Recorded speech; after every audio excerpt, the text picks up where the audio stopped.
Alright, we're good. Be like, Bussin' with the boys, hanging with the fellas,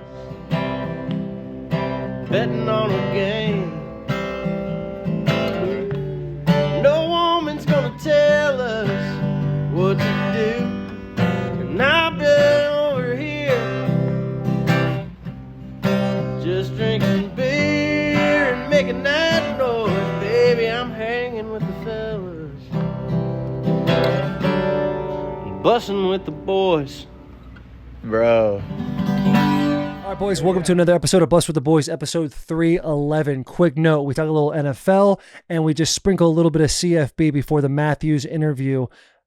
Great interview. These guys are incredible. You hear the family dynamic. It is true belly laughs coming your way, but all of college football talk will take place on the locker room this week. Big hugs, tiny kisses. Please enjoy everything. Locker room drops Thursday. Welcome to another episode of Bussin' with the Boys.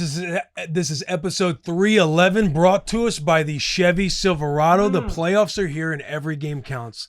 The boys know when it counts, you can count on the Chevy Silverado, a dependable partner with strength, capability, and true grit. Whether you're looking for a spacious interior to comfortably get to the game, the functionality of the multi-flex tailgate to get the most out of tailgating, or the technology to make driving, towing, and parking all easier, Chevy Silverado has got your back, and now is the perfect time to get into a Silverado or Silverado HD, our favorite truck and the official truck of Bussin' with the Boys.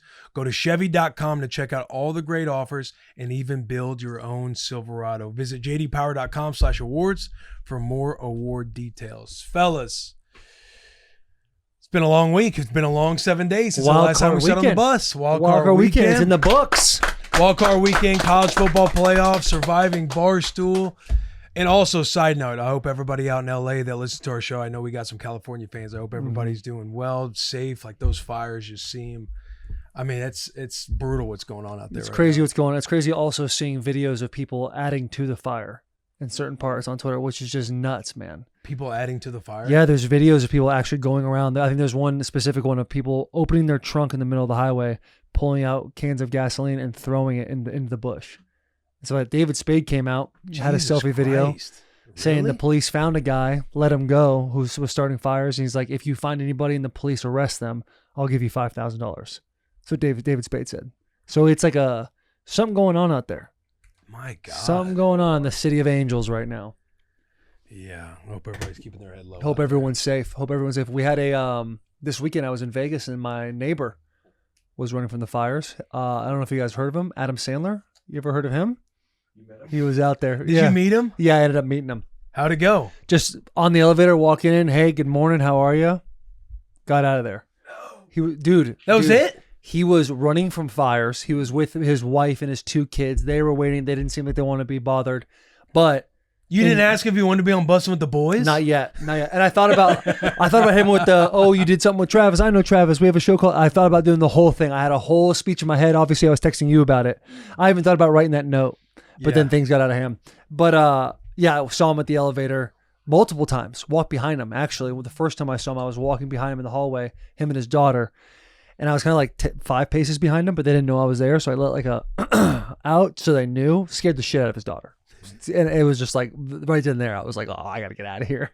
Narrow hallway. Had to boogie. Way too big. You're way too big. Way too big. Yeah. Command just like hunched over, walking towards her. It was too much. Man. Taylor was telling me how he was in like the room next to him. I was like, you should slip a note like under his door. I was like, bro, I'm going to do that for sure. And then I was in the fight of my life for 48 hours straight. I kind of forgot about it a little bit. But guy is dressed exactly like you see him all the time. Oh, yeah, he is. He's what you see, man. I saw him 3 times. His outfit never changed. Like, he is a homie. You can just tell. And the boys at Red Rock were telling me, they're like, the only thing, I was like, is he like a high maintenance guy? Is he good? He's like, no, he's not high maintenance at all. The only thing he wanted was a lifetime fitness pass for a day to go play pickup basketball. So they got him. Awesome. It's just all time. You know, Sandler, too, the way he dresses, like he's peak. His laundry pile by his bed, and he just gets up in the morning and puts question. it on. Yeah. He's the guy that like puts his clothes down and then like puts his feet right in as he's getting off the bed. Just pulls the same shorts up. But yeah, dude, highlight. It was awesome. It was a good little deal. But yeah, shout out to people fighting the fires. That's tough, man. Where should we start first? Should we go NFL recap? Should we go college football? Should we go surviving? Let's go NFL. It's the most recent thing in my brain right now. Braves to the Pats. Like that, or are we talking playoffs? Let's go there. Because that is, that's exactly what should have happened. Yeah. Exactly what should have happened. And every Titans fan, obviously being in Nashville, every Titans fan, Amy Adams Strunk, everybody who is associated with the Titans right now is punching the air. They're fucking pissed off at themselves. Yeah. Because they messed up bad. Love Callahan, his story is still unwritten. We don't know the whole entire thing, how that final, period happens. However, a guy like Vrabel, it's exactly what the Pats need. Yeah. It's exactly what the Pats need. I think too, exactly for Vrabel. Like that's just the perfect storm. You're going back to a spot to where you had a 14-year career. Obviously, you played for a good amount in New England. You got 3 Super Bowls? Patriots Hall of Fame. Yeah, Patriots Hall of Fame. You've caught touchdown passes. Like the culture. The leadership there. You're going into an environment. You're going into a situation that's honestly perfect for him. I know. You got a good young quarterback in Drake May. You got a lot of cap space. The first move too. You got to get John Stryker away from the Los Angeles Rams. I already texted Stretch. I said, "Congrats on your move to New England." Yeah. And he goes, "What are you talking about?" I was like, Yeah. Stretch. Exactly. What, I know you're getting ready for the Vikings, yeah, but right. And as always, this is Monday. As you're watching the show, whether it's Tuesday, Wednesday, Thursday, or Friday, the Vikings and the Rams have not played yet. We should actually go over that game because I think you took the Vikings in locker room, right? Yeah, but we don't know by the time this comes out. The game will be I know. over with. I'd like to publicly change my opinion though. I think the Rams are going to win that game. Ooh. I think the Rams. I'm taking a veteran coach that's had many times in the playoffs. I'm taking him and a playoff Stafford. Yeah, and a playoff Stafford. I like Hopefully that. he shows up. I know that his last 3 times getting on the grass, he's averaged like 150 yards and thrown for only 1 or 2 touchdowns total in those last 3 games that he's played. Slide. Flip the script this time. And if the Rams win, he's going back. You get to see Detroit Lions, Stafford, Goff. You get to see that whole thing. That would be Staff going back to Detroit once again. God, people saying "fuck you." I can't believe the Lions fans did that. Just tell him to go fuck himself, chanting "fuck Stafford." Yeah, that is just crazy to me. But I love it. I absolutely love it. But yeah, dude, Vrabes being on the Pats, unbelievable. With good news always comes a little bit of bad news. It seems like Steelers Twitter is over the Mike Tomlin experience, which is coming just strictly from my perspective. If you're a team like the Steelers who has had multiple Super Bowls, you're a storied, historied franchise, and you have a coach that gets you in the playoffs year after year, whether you go far, whether you don't go, you kind of just like go that first game and come out. It's kind of like Tyreek Hill saying, "This is my first time I haven't made the playoffs. I'm out of here." Like you just sometimes as a fan, you get so conditioned and callous to the success you've had that it's no longer good enough. Let me tell you, as a person who played for a franchise that was not always a guarantee to make the playoffs, hold it tight. Stay as long as you can. Understand that this man is the man for the job. Also, you guys are in the playoffs every single year.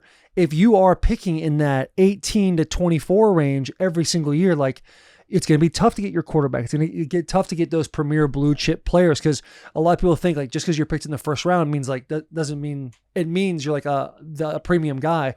When in reality, it's like how good is the draft? Who's going before? What are your needs, your necessities? When you're picking up in those late teens, early 20s, it's fucking hard to keep establishing, a lot of talent on your team while everybody doesn't catch up. So I'm personally a fan of Tomlin's thing. If he is fired, somebody needs to throw the bag at him immedially.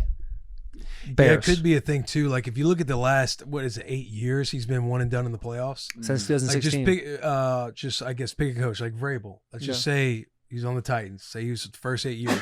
We were one and done every year. Fans would be pretty upset about it. And again, Tomlin is a big culture guy, one of the best culture guys in the business. He's had his histories with like the ABs of the world. You've had you've had to balance a lot of different personalities in that locker room.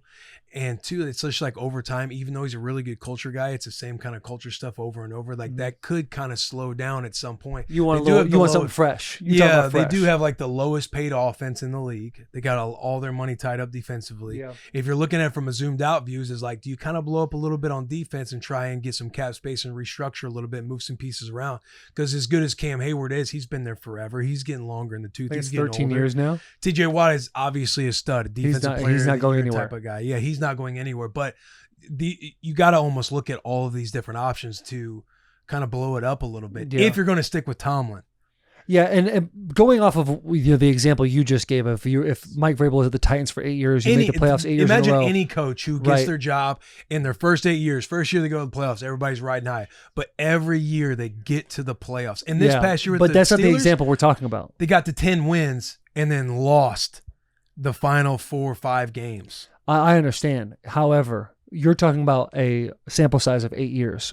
For Tomlin, he's been there forever. He won a Super Bowl in 2008 with the Steelers. Maybe the like game's he's passed had him by more. a little bit. I'm just saying, if you look at, if he said, "Hey, I'm going to give you a head coach. You're going to make the playoffs every single year, but you're going to be out of the playoffs after the first round every single year for 8 years," you'd probably say, "No, I'm not going to sign up for that." But if you had a little more context to, Le'Veon Bell, A, B, kind of you were saying, the Pouncey brothers, all these, and the Pouncey brothers, you say Pouncey because they're such a prolific group of individuals, but really only one Pouncey brother played there. Marquise Pouncey is one of the greatest leaders, from my understanding, that anyone's ever seen. Like, he is one of those guys that are just all fucking time, like a true locker room guy, keeps everybody in check. But like, still very unique, loud, boisterous, like individual. Wore free Hernandez hats when all that stuff was going on. Like, they are in the public eye and will do some controversial things. If you're able to navigate that many personalities, have sustainable success and being somewhere for so long, for me, it's very difficult to say, okay, go ahead and walk away from that, because the grass is not always greener on the other side. You don't know how good you're going to have it. I feel like the Titans are feeling that a little bit right now. Like I said, that story is still unwritten, but you just, once you start getting away from stuff, and then also you look at the Patriots. We're very excited for Vrabel, but if Vrabel doesn't have success, you're not looking at like, hey, maybe we should have stayed with Belichick. Let him stay for as long as he wanted. So it's scarier to get away from Tomlin. It's safer to stay, because from the outsider perspective, looking in on the Steelers, that's just my take on it. I think that George Pickens, as I was thinking about it more, Dog, as crazy as his press conference sounded, that answer is almost, I feel like, Steelers Nation of like, how do you feel like the year went? We progressed. It was good. I got better. Are you optimistic? No. Like, I had a decent year. Are you optimistic? No, I'm not. And I feel like that's how the fans kind of feel. Just said, nah. Yeah. Does George Pickens know what optimistic means? That was the question on the internet. That is funny. He has got to be probably the number one character in the league right now. Yeah, he's my favorite player. Yeah, he's so your favorite fun player. to watch. He really is, bro. You'll just see a play going on, then he'll be in the corner of the screen, him just throwing somebody to the ground. Yeah. Doing You're sitting there random watching a game, street rat type shit. You're like, they're going to have to get him the ball pretty soon, or he's just going to start giving up on routes. Yeah. Doesn't leave the line. Yeah. Dude, And if you keep everybody together, you almost gotta go try and find another quarterback, right? gotta find a quarterback. You got Fields, yeah. Dog, no. You gotta go get a quarterback. But if you're wanting to be this team that gets over the hump of winning one playoff game, over winning a playoff game, They have 10 wins with both those quarterbacks. yeah, but Fields could do it. that's what Will is essentially saying. Is like, yeah, you had a 10-win season. That's great. You look at it on paper, but then you put, since 2016, you have them limping into the playoffs. Russell Wilson starts off strong, then all of a sudden putters out. It hurts at his when thing Russ or whatever. when Russ came in, he was making that decision correct for several games. Yeah, there was a They public kinda fell apology in apart. the locker room from me, because I thought Russell was terrible and I thought he was done and he was playing a lot better. Turns out I was right. Turns out I was right all along. Maybe they start there. Yeah, Whoa, see you trying to Arthur. get rid of Arthur Smith? Low key though. Low key, you should go to the Pats. He's not on a very good run. The offense was not good with the Falcons. It wasn't good at the Steelers. Had success with Vrabel. Tannehill. Yeah, I wonder who Vrabel's going to bring in as OC. Maybe Josh McDaniels. That's what I saw. You see that report? Yeah, I've You see seen a little that. sneaky Don't little do thing? that. Across the timeline. I I've think seen that's that a come across no-no. the timeline. You stay away from that for sure. Get Arthur Smith, because Vrabel usually brings in like guys he's super close. Tight Here's the with. thing that I don't like that coaches do: hiring their friends. It's the nepotism. I do not like that. I think it is a mistake, and it gets people. out of here. Yeah, it gets people fired. It gets guys fired. Whether you're the GM, you hire the head coach as your friend, or you're a head coach hiring your staff. It's like, just pick the best guy for the job. Pick the best guy for the job who has the same core values as you do when you're establishing a culture of a football team. Move on after that. Be okay. It's okay to say to your buddy, listen, Garrett, I love you to death. You're not going to be my OC. I'm sorry. I know you think you should be able to. Just switch it's not that going Garrett to happen. name to Todd Downing. Todd Downing. Green Bay You're not- Packers yeah. game. And the thing is yeah, you bring up Todd. It sucks sitting here being like publicly like, yeah, that wasn't the move. It wasn't the move. I love Todd. I thought he was a great guy in the locker room, great guy to hang out with, like him as an individual. Was not the move at the OC. Right. It just is what it is. Does Vrabes have any overlap with Bobby Slowick in Houston to where he could snag him over? No, because Slowick came from the Niners Gotcha. with Raheem or not Ryans, Raheem, with Coach Ryans, yeah. D'Amico. Gotcha. Yeah, love that how you just Patriots said tree. Raheem. That Patriots tree is a black head coach tough right like now. Raheem Morris. I mean, all right. yeah, Todd Bowles. You brought up Mike Pickett Tomlin. having his post game presser about not being optimistic. You guys see AJ Brown? Yeah, reading. No, post game. Bro. He had wait, one wait. catch.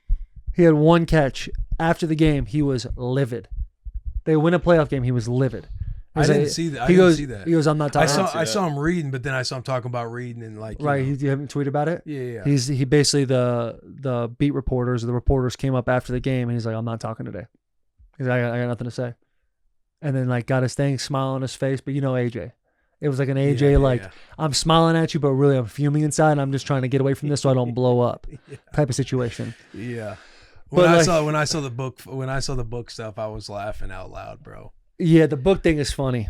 Seeing it live was hilarious. Yeah. I'm just I know. Hey, but he had sitting there in his the bed, book open he's in the middle though, which was nice. Yeah. He's trying to get his head right. Like he did only have one catch. Maybe he's like, before I just And blow brother, a gasket, he was let open me a read my lot. favorite. Yeah, let me read my favorite paragraph so I can calm the fuck down. There were multiple like Omaha routes, quick out routes on several plays where it went to Devontae Smith.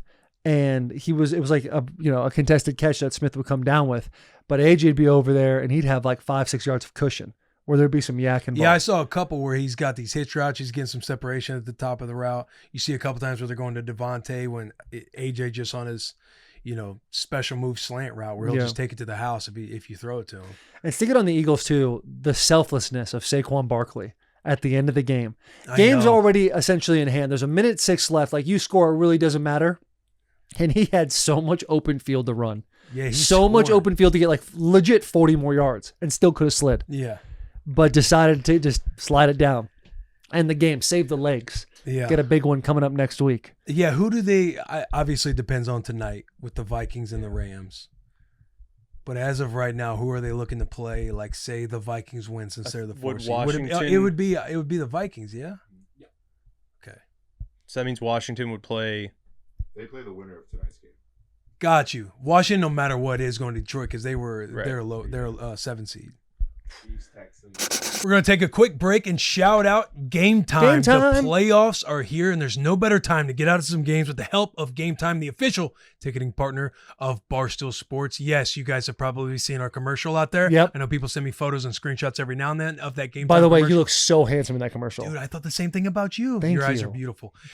You know how much we love Game Time, and now with their brand new Game Time Picks feature, they're making it even easier to get to a game. Game Time Picks filters out the fluff to show you only incredible deals on great seats so you don't have to waste time searching through thousands of tickets. The NFL playoffs are in full swing, and we've got some great matchups for fans to go see live and in person.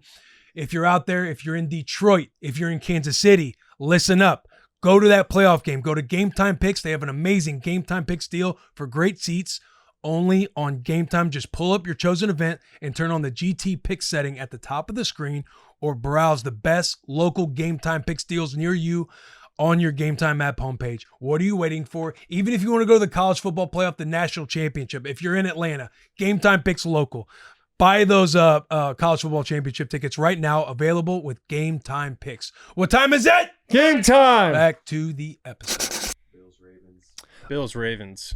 Yeah. Bills Ravens going to be a game. That's gonna be awesome. MVP battle. Yeah. Yeah, so Yeah. The whole staff, Detroit couldn't happen unless it was the championship game. Got you.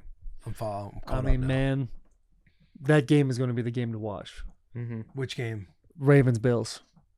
Oh yeah, man. That game is going to be so They're much cooking. fun. They're cooking. Yeah. Do we talk about the? I mean, the only fun game to watch this weekend was the Commanders Bucks. I want to get your opinion on that, being a former commander, former Redskin. I'm fired up for them. Yeah. I'm fired up for them. Do you think this is the end of the road, or do you think they can make a little run here? I mean, objectively, I feel like, or subjectively, I feel like it's the end of the road. Like you're going to Detroit. Detroit is a monster, man. Powerhouse. Detroit is a monster. Yeah. But if you're the Commanders, like you're in the tournament, who fucking knows? Jaden Daniels been playing his ass off. Yeah, I saw nothing to JP. This lose dude right ain't a now. rookie. Like you're right. This dude operates at such a high level. It's so fun to watch. And I know the city is just so fired up right now. Dude, They have a lot to look forward to in the future, whether or not this is the end of the road this week. Because I thought the Bucs would probably beat them. But yeah, fired up for the Commanders. And watching him run around, like he has such an awareness of the defenders around him that he reminds you a lot of Lamar Jackson when he's scrambling. Yeah. And he gets those 3-4 yards and then just hits the ground real quick, pops back up. Like he's got a poised confidence about him. Yeah. Because you see these running quarterbacks, the Redskins in recent history, you have these like really like insane major highlight running quarterbacks, and then injuries start happening. It becomes a massive issue. Yeah. With this kid, he's got that Lamar Jackson feel where it's like, yeah, he can run, he can throw it too. And he seems like a guy that knows how to stay healthy, knows how to keep the legs right, knows not to get in those weird entanglements where his body's and, doing a whole bunch of origami type He got stuff. popped on the sideline, though. Yeah, hey, Yeah. that was nuts. And if you're the offensive lineman, I tweeted this out like that hit's not bad. Like that's just a good old fashioned highlight NFL hit. Like you're gonna put that in the promo next year going into week 1. But as an offensive lineman of the Commanders, you got to start belly bumping or chest bump. Yeah, you start barking a little bit. Get up in your boy's face, start going, hey. You let him know a little bit, huh? In that third and short where 94 had him in the backfield. And he just hits with the yeah. Hits with that stiff arm and gets the first down. I hate that he held on to the towel Yeah. the whole time, chasing him down still. I'm like, bro, drop it. Bro, drop it. Yeah, dude. Does anybody know what happened to Levante at the end of the game? Dude. I saw he got rolled up on. I don't think I saw any reports on it yet. I'm sitting there. It's like I'm pumped for the Commanders. That's who I play for. But I'm thinking like Levante. I don't know how much longer he's going to play. Like this could have been that could have been his last game yesterday. Could have been his last game. If he retired, would you cry? Do what? He ran down Jaden Daniels. Which dude? Bro, I'm sitting there, and I'm telling Charo, I'm like, sweetheart, I'm like, this dude was drafted in the league a year before me. He started and played like a Pro Bowl-esque level every year of his career. Like this dude's 35 years old. He's like, I think they said he was like 34, 35. It's nuts, man. And he's had such an incredible career. And to be at one place the entire time. When they were drafting a guy, they talk about the core values. They put it together. Who's the player that it embodies? It's Levante David. He's had such a run, man. He started at Nebraska was because of an injury. Yeah. Which is Are you being crazy. funny? No, I actually just put that together, but I was on Twitter. They're like, people forget. Yeah, bro. I broke my foot. I broke my foot on a... Oh, that was you. Yeah, I broke my foot. Hey, I love how you guys are coming to it. I'm still like 2 steps behind on that. Like, oh shit, who got hurt? Yeah, so I broke my foot on a Thursday or Friday walkthrough before the season opener. And it was a walkthrough. Like we had our helmets on, like a jog through, like an up tempo, yada yada. I break on this stick route, and my foot, I feel like, just blows up like somebody takes a shotgun to it. And I go down, and Levante starts that weekend, has like 13 tackles, murders somebody over the middle of the field. And I come back like 6 or 7, 8 weeks, however long later, it was like for Texas. And Job was nowhere to be talked about at that point anymore. You kind of knew the writing on the wall. But yeah, Levante just comes on the scene because he came from JUCO that year. He was a JUCO kid out of. Wasn't he a safety too? Do what? Didn't he start off as a safety?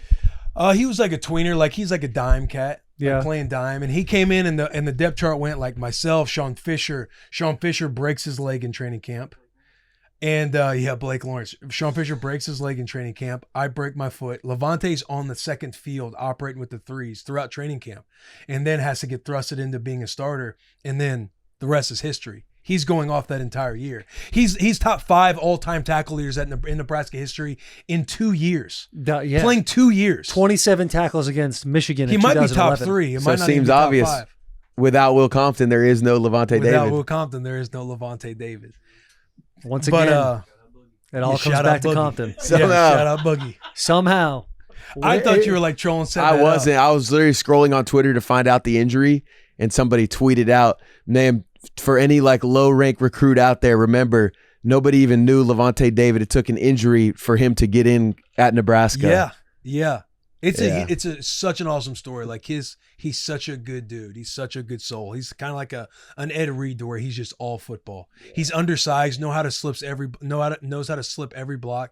He's played in the middle of the defense his entire career, not as like a safety or anything else, but as an undersized backer, and has all the same, arguably better stats than like the Bobby Wagners, the Luke Kuechly's, because that was the same type of class. Like that was the same type of generation. Talk about Bobby Wagner, the first 2 series of that game against Washington. I'm sorry, against the Bucks. a menace. Yeah. A menace. You see that when he blitzed up the middle and hit that running back so hard he actually just missed Baker Mayfield? Yeah. Like, that's fucking nuts. Bobby Wagner too. You watch him, like when you're watching him out on the field, like you're like, that's a fucking middle linebacker. Like that's a grown ass man. Yeah. Talk about like arms. His hands are like down to his Past knees. his knees. His Yeah. arms are just looked oiled and glossy. Baker put that head down on him though. Yeah, you know that run that he Baker did has? give him the little shoulder, didn't he? That dude, he's got that look of a linebacker. And the cat too with them traps. Yeah, He got yeah, them. yeah, He's got that them traps, traps. that Thick that neck. Mike Tyson no neck vibe, dude. Head sits a little low. Yeah, You know? you can tell it's yeah. just been pounded in a little Yeah, bit. Sits there in the offseason, just bangs it into a wall, so he shrinks into the vertebrae just a touch. But And too, it's like Bucks had their chances. When Baker fumbles that ball late in the game, Bobby Wagner picks it up, and they're right there in scoring position. And then when they have that, it seemed like a complex. You can talk about this, Taylor, but there was a moment to where it was like 3rd and inches, and they're doing a hard count, and then he's like, let it roll, or he just says, we're good, and then turbo, but it seemed like a dummy turbo because he goes, Sanat! But the young center snaps it on the loud one, but it seemed like it was a dummy turbo, So everyone because was lit up nobody the line? else went. But everybody just killed him, and they tackled Bucky Irving, which Bucky Irving almost breaks every tackle in the backfield to get the first down. But that was like a 3rd and inches that they needed. They had to settle for a field goal instead of like going in for a touchdown. Yeah. But it seemed like that was a very complicated hard count, turbo, dummy turbo, stick with the run, whatever play. Like they had a double call going. Yeah, what point of the game is it? It's like late in the game? Late in the game, It's fourth quarter. Yeah, I mean, every offense has a play call, whether it's freeze, frosty, like something like that. Like there's always some sort of code word where it's like, we're going to lamp in a formation. Then all of a sudden, we're going to do a full cadence. Then the tight end's going to come off. He's going to go into a motion. We're going to get a couple more huts. Then the guy's going to back off, get into the F, and like they're in an I formation, and then, hut. Mm-hmm. If you're doing that many cadences and you have a young center, I don't know about that. Yeah. I personally... It seemed like again, it's like they had a double call. We're going to do a hard count, and then I'm going to let you know if the play's still on, or we're going to check it or alert it or do something else. Then you got to remember that you're on a dummy turbo. But turbo, you're listening to turbo all year long, like as an offensive lineman. Yeah. You're just so used to such second nature. Yeah. Turbo, unless it's called in the huddle like a turbo 2, which would be in the second hut after turbo. If you hear turbo, it's essentially the number one, get your ears perk up knowing, okay, the next sound is going to be the snap. Yeah, we're rolling. It's like it's making it, for me personally, if I'm going to a 3rd and 1 situation, this is also a lot of it's predicated on the defense and how if they like to shift, what did Vrabel call it when you guys would all start a little bit wider and then you'd shift down grenade or something like that? Yeah. It was something like that. But that was like a 2012 film from the Patriots field goal block. Yeah, field goal block. I think it was against the Bucks too. Yeah. I think it was against the Bucks. But just depending on what people do on 3rd and 1, and if it's a team that usually stays stationary and they're going to bring like an ammo blitz or 2 up the middle or something like that, I personally like it's called a fast break. Like you get out of the huddle, you get set, first noise you hear, you're going. The first noise, the ball is getting snapped because you're catching the defense off guard. It's either you want to go real late or real early in those key, gotta have it, short yardage situations. That way, it's like you're just trying to find whatever you can to get upper hand because it's grown man fucking football at that point. Yeah. And to be honest with you boys, a lot of times I wasn't the grownest of the men when I was going against the boy in front of me. So I wanted a little bit of, give me a whatever little advantage I can take. Give me a snap count that can help your boy out a little bit. Yeah. Because that center obviously personally doesn't snap it. They get an offsides penalty. It's going to be a first down. That was when they were down like 20-17. They ultimately had to settle for a field goal and make it 20-20. And banking in the field goal anyways to win is crazy. Nuts. Bro, a doink win. Because when it started going over, I was like, oh my God. I thought he was going to miss because he kept doing this with his hair. You can tell he was nervous. I said he's missing. Apparently he's OCD, bad, and those are his ticks, and so he's doing that because he's got to get set and get ready. And there's another it's video the biggest of him. moment of the year. There's another Biggest moment of the video of year, him and with his also- cleats. He's retying his cleats over and over. So I guess he has these OCD ticks, and so imagine being a kicker with OCD and in the game-winning field goal, and you're just like, fuck, 1, 2, 3, Yeah, 4, especially 5. because there are situations where what was it? Hurricane. There's this hurricane field goal. It's 18 seconds on the clock, 3rd down, no timeouts. You're in field goal range. You've got to go kick it right away. And there's this whole program of how to get guys off the field, how to get guys on the field, and how to get the kicker set as fast as possible. If you're an OCD guy, then you have to do 4 hair You gotta combs go and, bald. and 2 shoelaces. You gotta be brother. bald. Yeah, you gotta go bald. Dude, if I'm a kicker, I almost want more of the hurricane, like you're rushing to get on the field. Yeah, you don't gotta think about it too much. You ain't got to think about it. Like, but when the offense is trying to methodically put it on the spot you're at, it's kind of like that 30, 40-yard field goal. I'm probably thinking to myself, these boys think this is just a gimme. I'm over here nervous as shit right now. And dude, that shit when in Texas versus ASU, when Stark walked up to his boy, the kicker, and like giving him love. If I'm a kicker in that situation, it's like leave me the fuck alone. Yeah. Like pretend like I just don't even exist on this world for a little bit, and all that. Like freezing kickers, like that would be the calling a fucking timeout. worst. Yeah. Calling a timeout at the end of the game, and it goes right up the middle too, and you're just like, oh my fucking god, dude! If I could just get that one again. Kickers, man, snipers. More time to think about it. Shout out Ryan Suckup, dude. Did it great for a long Gamecock. time. Shout out Ryan Suckup. Just a dog out there. How about the fucking Texans? Yeah. I mean, dog. Dog walking the Chargers. Chargers beat their ass for a quarter and a half, and we're sitting there and it's 6-0. It's like this game should be. It's one of those feelings like as a player, it should be 14-0 right now. Like if you're the Chargers, you're like, hey fellas, like we got to get 7 Yeah, you're and not going. settle for 3 because they're still in. Yeah. And then if you're the Texans, you're getting destroyed. The ball's not bouncing your way either. Like they had I forget what it was, but it just didn't go their way. But you're sitting there, it's like, hey fellas, like it's only 6-0. Like as bad as we've played, like we're still in this game. And sure enough, 32 unanswered points later, the Texans defense was eating, bro. Eating. Will Anderson going off. Daniel Hunter, Autry, Will Anderson. Autry had a couple plays in a row, brother, where it's like, holy shit. Al Shahir was tattooing Yeah. folks. Then you got Stingley that's making plays. I don't know why they were trying Stingley all game. Yeah. Then the boy, hey, Herbert. I know. That game reminded me a lot of Packers-Eagles, where it's like Houston was taking advantage of the Chargers' bad football. And Eagles were taking advantage of the Packers' bad football. Houston took more advantage than the Eagles did. But it's like, yeah, Herbert had a bad day. He had a rough day. It seemed like the play calling was a little all over the place. It just seemed like they couldn't get settled and like grounded in the moment of, where they need to be, which is weird because you think Harbaugh, culture guy, he's going to have his guys ready to go. But then there's the old Herbert. He loves to choke in the playoffs. Yeah. Dirty Bubble got Harbaugh. Dirty That's Bubble. all it Dirty was. Bubble That's got a Harbaugh. nasty Because they know move. he's a SpongeBob fan. Yeah. Yeah, And they they had his quote up. You're on the sideline. You can't call Mermaid Man Barnacle Boy.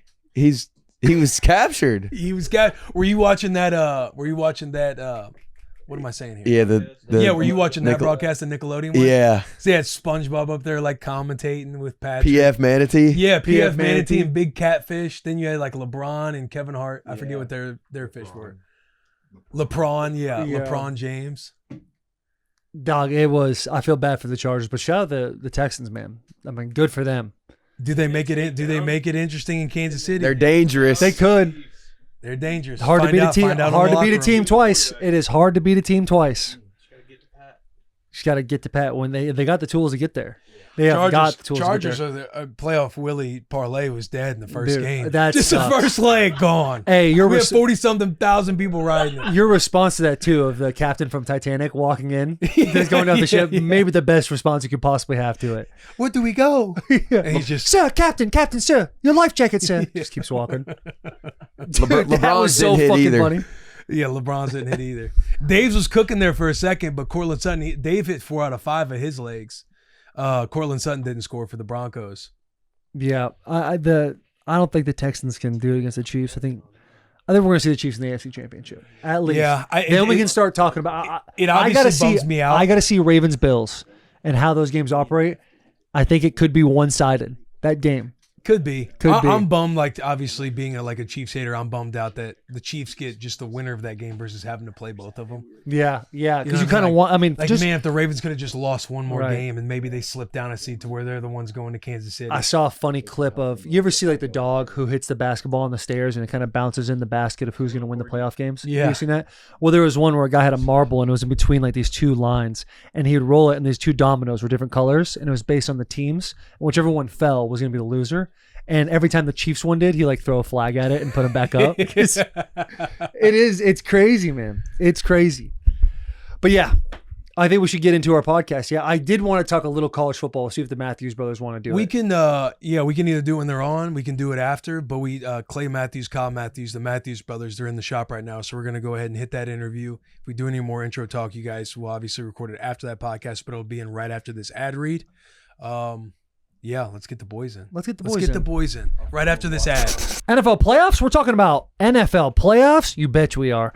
Get into the action at DraftKings Sportsbook, an official sports betting partner of the NFL. Scoring touchdown is a key to winning in the playoff games, and the key for you scoring big is betting on them at DraftKings, the number one place to bet touchdowns. Ready to place your first bet? Try betting on something simple like a player to score 6. Go to the DraftKings Sportsbook app and make your pick. Here's another reason to watch your favorite players crush it in the playoffs. New customers bet $5 to get $200 in bonus bets instantly. Score big during the NFL playoffs with DraftKings Sportsbook. Download the DraftKings Sportsbook app and use code BUS, that's BUS, for new customers to get $200 in bonus bets instantly when you bet just $5 only at DraftKings Sportsbooks. The crown is yours. Let's get into the Matthews brothers. We'll get over there. I'm going to hit the bathroom real quick. I'll be over. All right, come on, let's go. Get you guys dialed in. Did you end up getting anything at that charity event?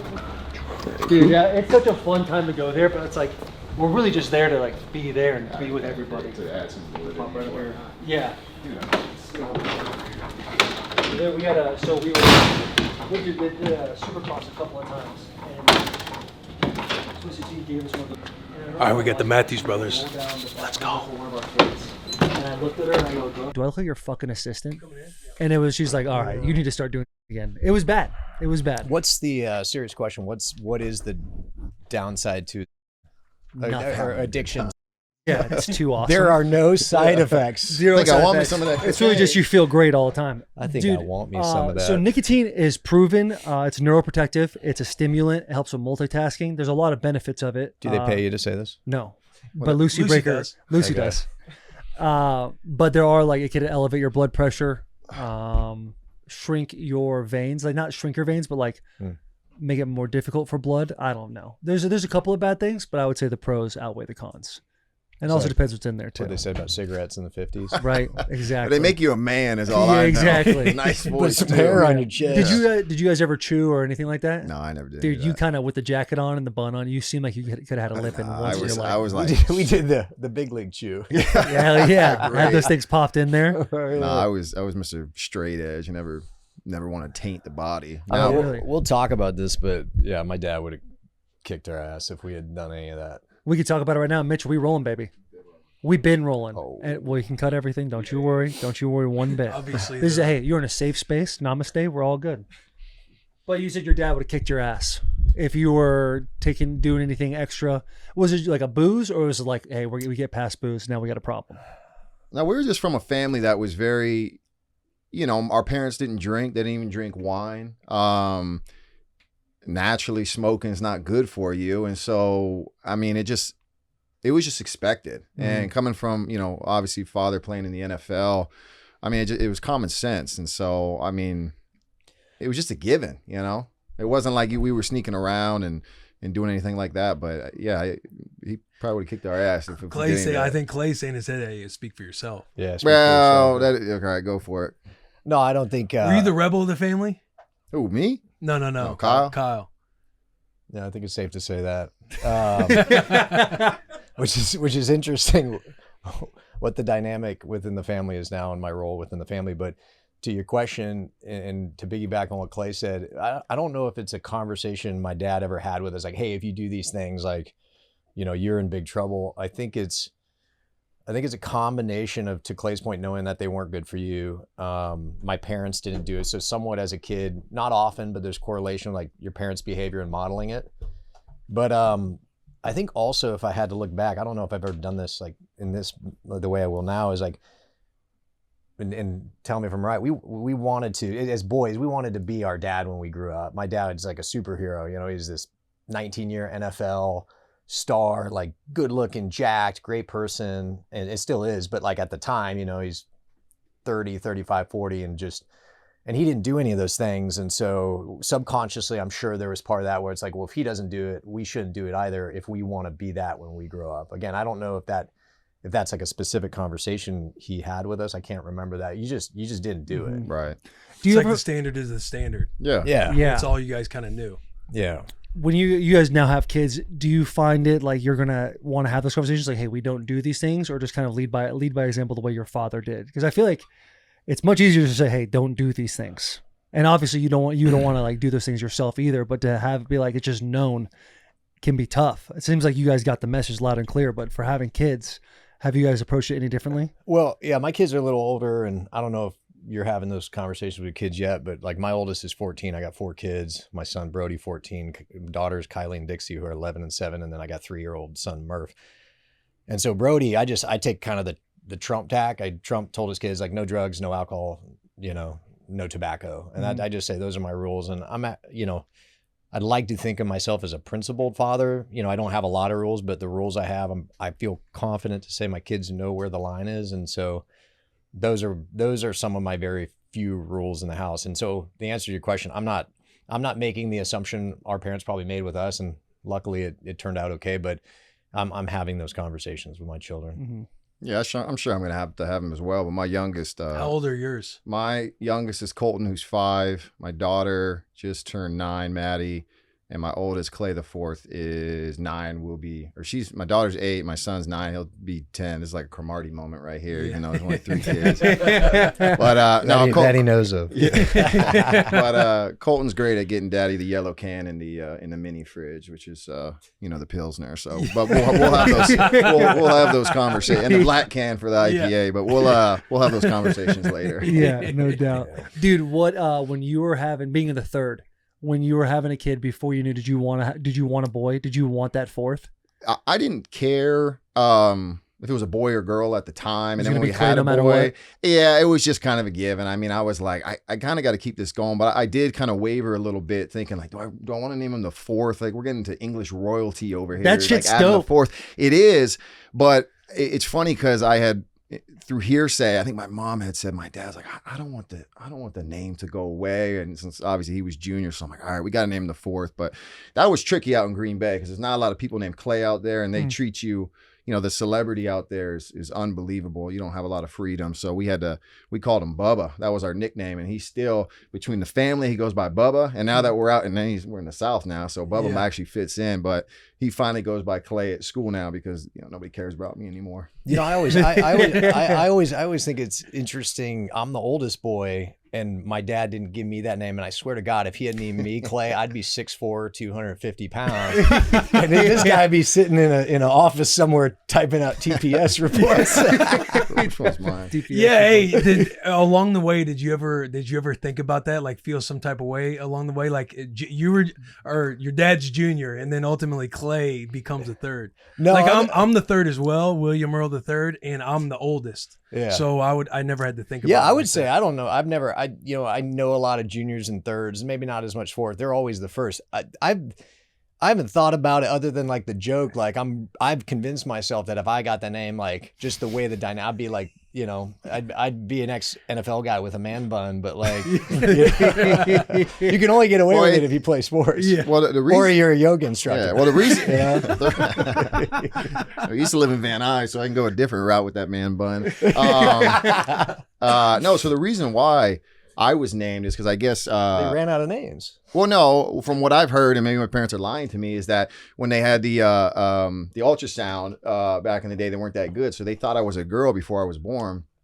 Came out I was a boy, and I guess you got to leave. Why'd they think you were a girl though? Man, it's medicine. Roll into it, brother. It's all good. They couldn't. They couldn't see the penis. He had the man bun. That's the easiest layup you have ever been served. So I guess my grandfather had called my father and my mom and said, well, why don't you just name after me? And my brother, who's in between Kyle and I here, his middle name is Clay, because that was going to be the continuation of that Clay name, and so.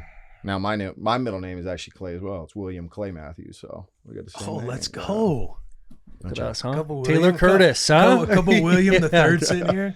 Dude, I hope one day I get a boy so I can carry on the name. When you're a junior, it's so easy. I feel like when you get to the 3rd, the 4th, the 5th, you talk about royalty. I think that's awesome. But being a junior is not the best, and you got to have a nice name too. William Earl's nice. William Clay's great. Taylor Curtis, I don't want to pass that down. I don't want to give that beta ass name to my kids. Give them something cool. Well, like Tank. You got any boys? No, I got 2 girls, dude. I'm spitting Were only one. You done though, or what? There's a war going on. There's a cold I'm war trying to going talk him on into in having the Lewan another. household. Gotta get the that answer boy, is, bro. unless Yeah, it's a hard yes. We the had a answer is team no. meeting last week, and the team meeting turned into JP and a couple of guys being like, just have a third. Just have a third. So I'm obviously going to bend the knee. Like, I don't know how your household works. I don't run my show. There's nothing about my house that I'm like, yeah, I'm the man. Not if you want to Does stay not married. happen. Yeah. I will be having a third kid. Don't tell my wife. I The don't know. when Bussin it's crew happening. has figured out that the only reason it's a no is because of him. So now we're trying to Yeah. feed into him to get that one True. going. And tell you made me feel a little bit better because you said you got That's what I'm here for. 14, 11, 9, and 3. Mhm. So that big gap, That, 6-year gap. that was a COVID like, whoops. Yeah. Like Too much time on your hands. My wife's always like, oh gosh. She's always like, she's always careful. like, you had one job. You couldn't Yeah. even do that right. Did you ever dabble with the idea of going to get a little surgery? Yeah, I did. Little After, I'm vasectomy? medically retired now. Yeah, you're done. Yeah, I'm out. Had I'm to go. medically redshirted Yep. out the baby making Getting game. your checks but, in the mail once but a it was a month.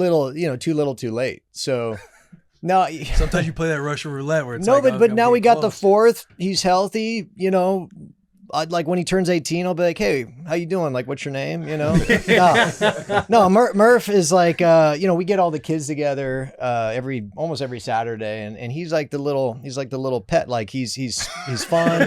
You throw a ball and he goes and gets it, and then he brings it back. It's like kind of a fetch thing. Yeah. You're trying to teach him Yeah, yellow I'm and with black. you. We're Plus, seeing if it. you Yeah, have having a plus if 14-year-old you and an have- 11-year-old, it's like you have built-in babysitters. Yeah, like you no, kinda, not my kids are Okay, no. fair enough. We're gonna find our way around this thing. But now see, so it's leverage, right? And so when you have, as it relates Such a to your businessman. heir, when He you is, he's got well, it. hold on, Yeah, with your kids is now I have leverage. I can use it. I'm gonna come across so Listen, bad today. motherfuckers. No, I'm playing, but like Good. with my 14-year-old, it's like, hey, when especially as the male with the heir thing, and you're like, when you got one, there's a lot of leverage on his end. Now I'm like, I got an heir and a spare. Like you mess up, I got another one coming up the ranks. Like I got a backup who's on a Right. cheaper contract and making plays. Like you can't sit out too many games right now. Like it's called I hold them accountable. Right. Just You gotta know. It's science. Yeah. Your best no ability doubt is about it. availability. Yeah, Yeah. that's right. Yeah. You know how that is. Yeah. For the team or you're against With them. your old man, what was it like growing up? So last year we've had on Christian McCaffrey and we had on his dad Ed McCaffrey, and Christian was telling us stories how he couldn't get arm tackled growing up or grabbed by the jersey, how he'd have to tape his jersey and everything else, and if he'd get arm tackled, he'd get grounded. He told a story about his dad went into the backyard, into the woods, and found an empty Coke can and came into the house For and was like, drinking "What's soda." this?" And they got grounded for drinking soda. Jeez. Now, yeah, you've got an interesting story because I think you put on. Didn't he have you put on pads and you did drills with him? Because I didn't have that experience. Well, yeah. Here's I'll answer your question, and then he coached you more, but I was the oldest, so like, my understanding of the McCaffreys, which is very limited, but I heard that like of those stories, is my father was the total opposite, and I'll give you some examples here. Like, I didn't play football till 9th grade, right? And I played in all sports, but I played soccer as a fall sport. It just is what it is. He never once pushed football. We never watched a single football game in our house unless my dad was playing, and even then we may or may not watch it depending on the broadcast schedule. I never watched a college football game until I played in one. Never watched an NFL game unless my dad or maybe my uncle. I don't even think we watched my uncle Bruce. Mhm. Stud. Yeah, he was Titans legend. Yeah, stud. So it was the total opposite. It was very, kind of what we believe old school parenting is like. You just let kids be kids. They figure it out. Like no involvement, nothing.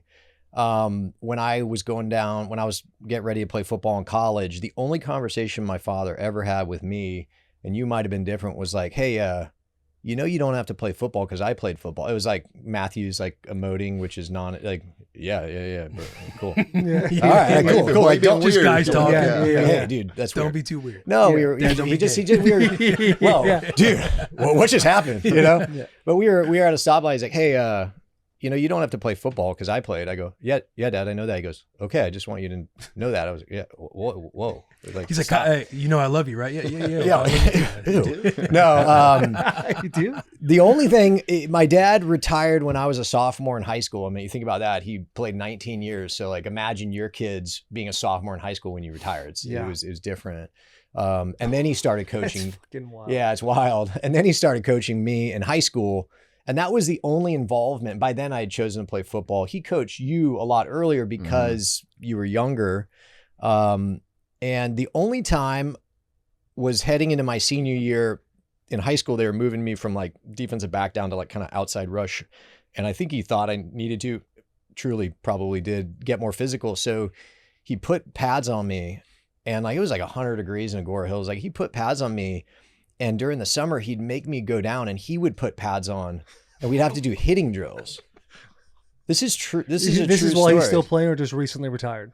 Like a year out of the league. Yeah, 2 so years he's out still of got it. No, he's Still- jacked. He's yeah, jacked. still got My it. dad to this It's like day the is- rock and gridiron gang. Where Yeah. you just come down to practice with Like the pads. so. So on one hand, he had no involvement whatsoever. He was just like, look, I'll let my kids figure out who they are. If they're going to be players, they're going to be players. If they're not, they're not.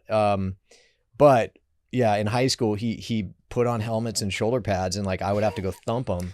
And I remember and I was not that kid who was about like getting best. Like, what am I doing out here right now? Like all my friends are at the beach. And so You're thinking about TPS reports. not yet. Not yet. That would come later. Yeah. That would come later when, I realized I had no options. So, but that was the only thing. I don't know. Was he different with you? Well, I remember him taking me to Gold's Gym Nice. in like 6th grade, and I was just such a bitch. Like I didn't want to lift. He was putting the brown paper towel over the neck machine. I'm like, Dad, and I couldn't even do, like a 5 on each side of the, the bench press. So I was embarrassed and I didn't want to, and I just wanted to play probably Halo at the time. And I didn't really want to. And it wasn't until, and my dad was like, he tried to, but in the end of the day, like Kyle said, he's like, all right, man, like, you do you and you'll figure it out. Yeah. And so my junior year, I had a buddy, still my best friend to this day. He ended up getting drafted by the Chicago Bears in 2008, hurt his back and,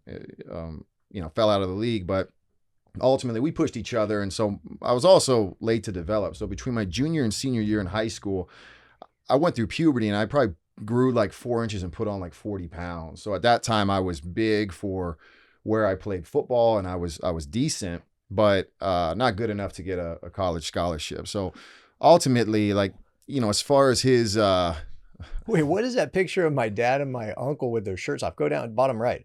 I don't even think I've ever seen that. Oh, that's that sports. Yeah. What are they? That is wild.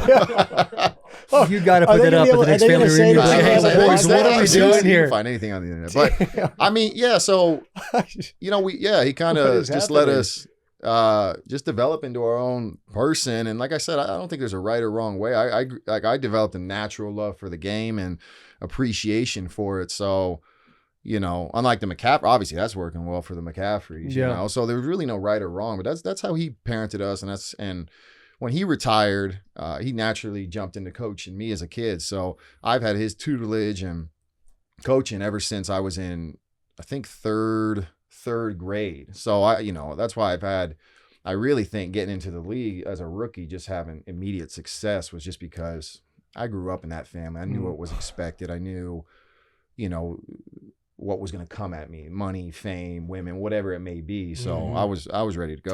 We interrupt this episode to bring you Eroxon. Let's talk about the elephant in the room: erectile dysfunction. 1 in 4 men 18 years and older experience ED, which means that you or someone close to you might be experiencing it too. That's why I want to tell you about this new ED treatment gel, Eroxon. It's the first of its kind ED treatment gel with clinically proven results that you can get over the counter. Eroxon is a topical treatment gel, which means that it doesn't enter your bloodstream, making it safe for you and your partner. To maximize intimacy, you can use it with your partner during foreplay leading up to sex, and it's clinically proven to work within 10 minutes. If you desire deeper connections and better outcomes, Eroxon is the answer. See if it's right for you. It is available in stores and online. Visit eroxon.us. That's EROXON.us to learn more. Back to this episode. When you talk about not having a scholarship after high school, and then obviously, your uncle, your dad, like your entire family, just like, it's like, oh, you're a Matthews. You guys have a be in the Matthews NFL. family Wikipedia. Yeah, exactly. You have that. Is there anything going through your head of like, oh, I didn't live up to the name, or I didn't, exceed, I didn't meet the expectations that I'm supposed to meet, whether it's your family putting it on you or you personally putting it on yourself? Yeah, no, I never felt that at all. In fact, that's something I think about for my son, the fourth. I'm like, oh shoot, man, he's gonna have to live up to these expectations. But I don't know if that's how my dad felt. a lot of people ask me, oh, you know, you going to play in the NFL? You going to do this? I was just kind of doing my thing. And I never felt pressure from him, much like he told Kyle to live up to the expectation of playing in the NFL, playing for 19 years and accomplishing all that he accomplished. So mine was just natural and gradual. But I never felt that pressure. You know, the pressure that I felt was once I started ascending, got into the NFL and wanted to maintain that standard and the name, like you just said. Yeah. Well, I could comment on that. So I felt it tremendously. Like it was a weight my whole life. I don't know if it's because I was the oldest or I just wired differently, and Clay's better at tuning things out than I am. It was just, you got it your whole life. And I was really, we both were, but me, I'd argue even more so, really small, undersized our whole life. We were always like the runts. And so, you know, and we moved around a lot. Like oftentimes we moved back and forth, but all told, we moved 30 plus times, you know, because my dad would play for the Browns. So we'd move to Cleveland in July, August, and we'd live in Cleveland until December, January. We moved back to LA. There was no off season at the time. So yeah, we lived in LA. Yeah. So it was a true off season, which means like you see you later, see you in 6 months. So no matter where I went, I would get comments like, man, what happened to you? You're a Matthews. Like, you must be a disappointment. Like, why are you so undersized? Like, you're the run. Like, we all were that, I would argue. But again, I don't know if I'm Just wired a bunch of differently. Italian kids and wife beaters. Yeah, talking that's shit to you right. in the neighborhood. Yeah. So You're also the first one going through it too. and I It's was the like first one Clay, going yeah. through it. And then part of it, not to dismiss Clay's experience, because that was his experience. Like, he made it, right? I mean, he made it and had a phenomenal career. Now, that wasn't always how it looked, right? You know, certainly coming out of high school and what he was able to accomplish at SC and the transformation physically and mentally in his game to be a first round pick and go on to have a brilliant career. I didn't. And so very much that, in my humble opinion, led to ultimately what, and I'll let others define it, but like, if I've achieved success in business, I really give credit to that drive, that motivation was, if you look at the Matthews, and again, you know, I want to be fair. It's hard for me to be impartial. It's my family. I love them tremendously. Like, you look at the history of the Matthews, especially on the male side, it's just high achievement. Going back to my great grandfather, Matty, played professional baseball and then ultimately was a boxing coach at the Citadel. My grandfather, Clay, the first, Clay Sr., was drafted, played for the 49ers. He played for the 49ers, then went and served in the Airborne, then went back, played for the 49ers, got out of the league. This is in 55, 56, because he had 5 kids and you couldn't support a family of 5 kids. There he is right there. Handsome guy. Looks like me. Yeah. And so this is a trip. Couldn't support a family of 5 on an NFL salary because it wasn't. So he goes into business. Fast forward 20 years, he's the CEO of a publicly traded company. So highly successful. Then there's four males in the next generation. My dad and my uncle, who are Hall of Fame, effectively Hall of Fame player. My father, I think most games in NFL history as a linebacker. My dad, I could be wrong. And then most games in NFL history as an O lineman, Bruce. I'm pretty sure that's true, or still true. And then the 2 other males were mentally handicapped. So like where I'm getting is I'm the oldest male of the next generation between me, Clay, Brian, Casey on our side, so 4, and then how many males on Bruce's side? 6, 7? So 11, 12. I'm the oldest. And then I played football at SC, and I get a letter. I play some special teams. I realize I'm not going to go to the NFL. Like, I played the same position at the same time as Troy Polamalu. Mm-hmm. So I'm like, okay, that's an NFL guy. Tough competition. Yeah. I mean, he's okay. Yeah. You know, Watching him kill that dude on that special teams play, and you're like, Kansas yeah, I'm probably State. never. I was there. I was there on the sideline. You know? No, but I very quickly I said, okay, that's an NFL guy. That's not me. And so I go into commercial real estate, the workplace, and I'm sitting there my first day at work, like sitting in a cube, like kind of what all athletes, you know, have dread, like, oh no, that 9 to 5, so to speak. It's not that bad. It very much, you know, think of a visual representation. I said, well, I'm not going to be the first average Matthews. Like, okay, it's not going to be the NFL. If it's going to be this real estate thing, I'm going to do whatever it takes to be the greatest of all time, because I'm not going to be the first in my line to be an average and to not leave a mark for whatever that's worth. And you could say, oh, expectations, that's not fair. That's silly. That's what drove me.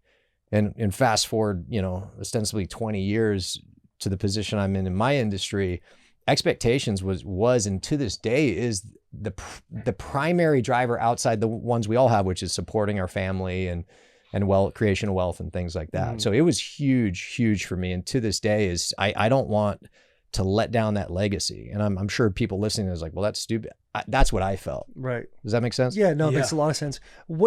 How long did it take you to kind of feel like at peace with not making it to the NFL, going into more of a traditional job? Because I think a lot of people that listen to the show, we have a lot of ex-NFL players on. We don't have a lot of people that are, just played college and then were highly successful in the real estate world. So more people than not have to make that transition earlier than people that are usually on the show, that I probably want to know, like how long did it take you to come to peace with like going to the next chapter? Yeah, that's a great question. Thank you. Took a minute to get that one out, but that one felt well, here's good what at the end. I He tell did you. such a good job articulating the entire journey up Yeah. until that question. Well, too. here's what I You tell can tell he's in the seat. You can tell why he's in the seat. Well, here's what I want to make sure I answer your question, because there's like a couple of things to unpack there. So the first, I want to say that I have had time to think about this, and I am convinced that it was a blessing for me never really to get traction as a player into college into the NFL. I've seen this firsthand, both within my family and outside my family, that I actually think it's harder if you play in the league 4 or 5 years. It's like a tease. Like you actually taste and touch it, and you get paid, whether it's the minimum $395, I don't know if that's still it, or you get paid $3 million a year to do that for 4 or 5 years, and you do get some wealth. And then for the career not to work out and you're 30 and you say, okay, what do I do now? And then you start in a career, let's just say just like mine, and let's say your starting salary is $55,000. You're like, $55,000, like I made that per quarter, right? And it's such a mind fuck, right? It's really hard. I never had to overcome that. And so I'm sensitive and I have empathy for the athletes who actually did play. They didn't play long enough, if I may, to not at least financially ever have to work again, whether you should or shouldn't, that's opinion, but like to where financially, you probably don't need to worry about money. A lot of athletes, they play a little bit and then it's taken away. So again, I want to make sure I answer your question. I think it was easier for me, and it wasn't easy, but it was easier for me because I never even tasted that or touched it or experienced that. So I went straight from, kind of a special teamer in college to like the workforce. And so the answer to your question is, it's very hard, and it gets easier over time, but you never truly get over it. And I don't know if a guy who played 15 years and never has to work again and made all pro and is in the Hall of Fame ever gets over it. You see it every day. I don't know if any of you guys will ever get over it. It's so hard, to have that life when you're 27 and then fast forward to 47 and, people care less and you make less. So it was really hard early on. I'm sitting in that cube. I'm working at the time. I usually get in the office at 5:45 to 6 and I work till 8:39 at night, like 5 days a week plus Saturdays. And all of my teammates, my close friends from SC, like I don't say all, a lot of them are playing in the league, especially at that time with Pete Carroll. Yeah. Oh yeah. And Ray. I was those early 2000s, bro. Early 2000s, and he came in right after. There was a 10-year run where like in any given year, 10, 15-year teammates were going to the league, and everyone going there was like, I'm going to the NFL, whether that happened or not. Obviously, not everybody made it, but guys that I play with, Sean Cody, Alofa Tutupu, obviously Leinart Bush, all those guys, like they're playing and they're moving on, and I'm sitting in a much less glamorous light, wearing a suit and tie, and you just everybody handles it differently. I just, again, getting back to partly the not letting the Matthews thing. Now I said I'm just not gonna let these guys have these big lives, and I'm not. And if it's real estate, I don't know how I'm going to do it, but I'm going to figure it out. Like, I'm not going to be the only unsuccessful teammate. I'm not going to have my teammates say, hey, we're going to go here, and say, sorry, I can't do that, or I can't afford that. And again, one of my big driver was the family legacy, but one of many drivers you have, or you hope you have when you're getting out of sports. Did I answer your question? Yeah. Okay. Yeah. You That was knocked, well it, said. you knocked it out of the park. It's kind of the, have you, can tell he's taking away have less you hits. understood this about Kyle before? Is this kind of the first time you're hearing all of it in like one Well, as sitting? far as the legacy is concerned, that's definitely new to me, and it doesn't surprise me though, and it doesn't. The reason why he's had a success, but as to where that motivator comes from, I think that I'm not gonna say a surprise, but it's interesting to hear, because obviously as Matthews, we talk about how we're emotional but not emotive. So to have these conversations, you know, you're always like, oh, okay. Which usually when it's a little late. But yeah, to your point about, you know, like us kind of, I don't think any of us, we have to be at peace with when our career comes to an end, because I don't think any of us wanted to give it up. No. Highest paid probably at one point. I know I was. Pro Bowls, all pros, 10 years? Arguably, yeah. Arguably. Yeah. I'm gonna round up for you, okay? If you include Dynasty mode and Madden, No. Well, and you know, so you have to be at peace with that. You have to, you know, because it's you can't sit here, because obviously I still felt like I had some tread on the tires when the Rams let me go in 2019. But you still feel like you got tread. Well, I do have tread. It's just, you know, it's more around my stomach right now. So, but shirt's not off, but you do look like you could. Yeah. If a playoff team needed you right now. Right. Plus the jacket. Hypothetically. The Packers said they were looking for someone, but man, we saw how that ended, though. But anyway. See, no one really ever gets over it. You know? No one ever gets over it. Yeah. But you're right. You have to have some sort of peace. You have to have some sort of, like, you have to have gratitude, other than being like, I wish I could have done X, Y, and Z.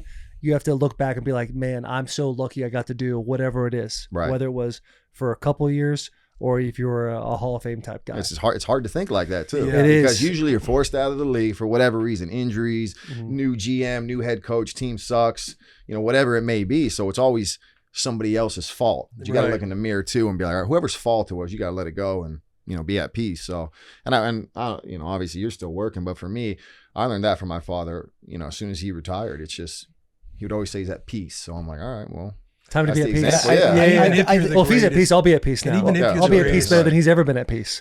Even if you're the greatest and that ego is still there, it's only going to take probably a decade for a generation to start kind of forgetting. Then you're like, dude, these guys forgot what I did. If you're so tied to that identity of being the best of all time. Yeah, and I think your mind plays tricks on you. Like, this will sound stupid.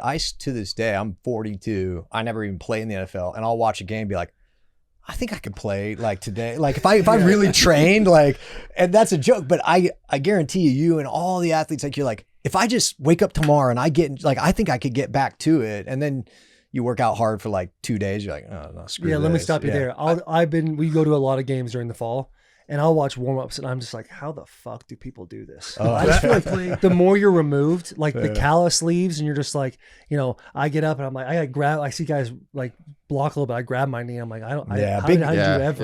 It's a hard sport on everybody, but big guys, it's really hard. If you watch the playoffs yesterday, you see Jaden Daniels take that hit on the sidelines. It's like, what are we doing out here, boys? Yeah. Like, I watch my kids like jump off the coffee table. I'm like looking at his knees and ankles, and I'm over there rubbing mine. I know. Like, my kids will like bump their like knee or whatever, and I'll kind of like do the check. All right, you're ACL's 7. good, yeah. When I was in Chicago on Friday, they played pickup basketball in the afternoon, and I shit you not, bro, I ran up and down the court 3 times, and my chest for the rest of the day, I'm like hawking loogies. I'm like sitting there, I'm like, man, it's not that I thought it was never over, but it's for sure over now. And even waking up this morning, like, I still have some inflammation in my knees just from playing pickup basketball. That's what makes it so impressive about some guys who take a year off, and you never really see success other than Trent Williams. Trent Williams is the only guy I've ever seen take a year off, come back, and be the same, if not better than they were before. Yeah, he's built different. Sorry to cut you off there. That's what I felt when I was let go from the Rams. It was March of COVID. Denver and Seattle called, and they called it, you know, week 1 of that next, I guess, the 2020 season.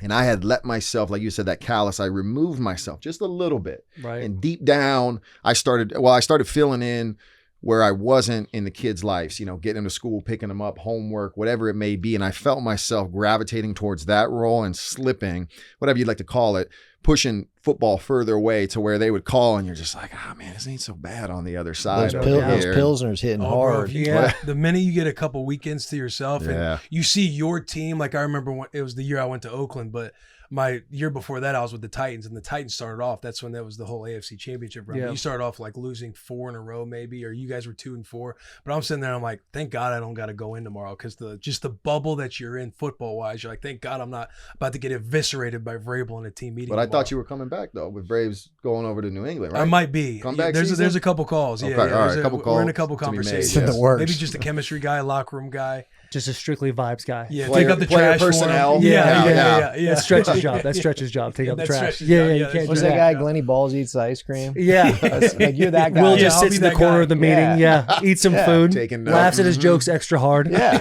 Oh, babes, you're the funniest, man. Yo, He starts a team meeting, you get out from under the desk. Go ahead, coach. no, I just, You got this. he's just like, you just totally nailed that pregame speech, dude. 10 out of 10. Like, God, awesome. dude. No one Legit. can touch you, bro. Hype man. You're the He's the hype fucking- man. Yeah. Hype. Yeah, the fluffer. What was it like, Clay, for you? Like I was reading somewhere where you would have liked to have finished in Green Bay, like the legacy that you had in Green Bay. What was it like for you going to the Rams? And you were just kind of talking about the Denver and Seattle, and you're kind of feeling it, you're kind of out of it, like coming to terms with your career. Yeah, well, I was disappointed in how my time in Green Bay ended. So my contract was up after the 2018 season. I played out 2 contracts, and we had a defensive coordinator my first 9 years. I was rolling. My 10th year, we had a new D coordinator. I had a career low in sacks, but I knew I could still play. As well, everybody says that. Yeah. But I'm like, I know I can still play. I know I can get to the quarterback. And obviously, they decided to go in a different direction. Weren't you playing inside a little bit more? Yeah, too, that back- was the 2015, 2016 season. And they obviously held that against me when they say your sack numbers are down. I was like, well, I just made 2 Pro Bowls and all pro at inside linebacker. But of course, which was they're gonna be bullshit, by the way. down. You had like 60 tackles as an inside Yeah, backer. but bro, did you see my impact? Yeah. 2014, we had We're the in our 30 linebacker room swinging no. at the air that you, not that we were saying we argued that we should have got in there, but it's like, how'd this dude, Clay Matthews, just off his The name, name- getting the the fucking name Pro Bowl. getting in He's again. stand Here up we inside go. backer Well, right hey, now. listen, 260 maybe- tackles. Hey, maybe if you grow your hair out, it takes discipline to do that. 2014, we're the 31st ranked run defense. That was the year we choked to Seattle in the playoffs. And then the second half of that season, top 5 when I moved inside. So you Okay. can't argue against Yeah, that. yeah, all right? yeah. Plus, Listen, I'm not here to argue. Hey, Clay no, Matthews. stand up for yourself. You can't do Yeah, that. You're right, William Clay. I still got the ego. I still got the ego. But no, You so guys see the impact I made. I mean, he hasn't 60 memorized that or tackles. anything. I just know it. So they let me go, and or they let me. Hey, we appreciate all you've done here. That type No, of are thing. they communicating with you a lot? Like, while No, that's what I was disappointed with. Is they had insinuated that they were going to bring me back, or at least, hey, you go out, field some offers. Test the market, We'd like we to want match you it, back. and then I find out on Twitter they signed Preston and Zadarius Smith, and I'm like, oh well, and so they call, a couple minutes later, appreciate everything you've done, No shit. Yeah, we'll see you down the road. how enraged were you with that phone call? Furious. I was kind of shook, because I didn't expect that.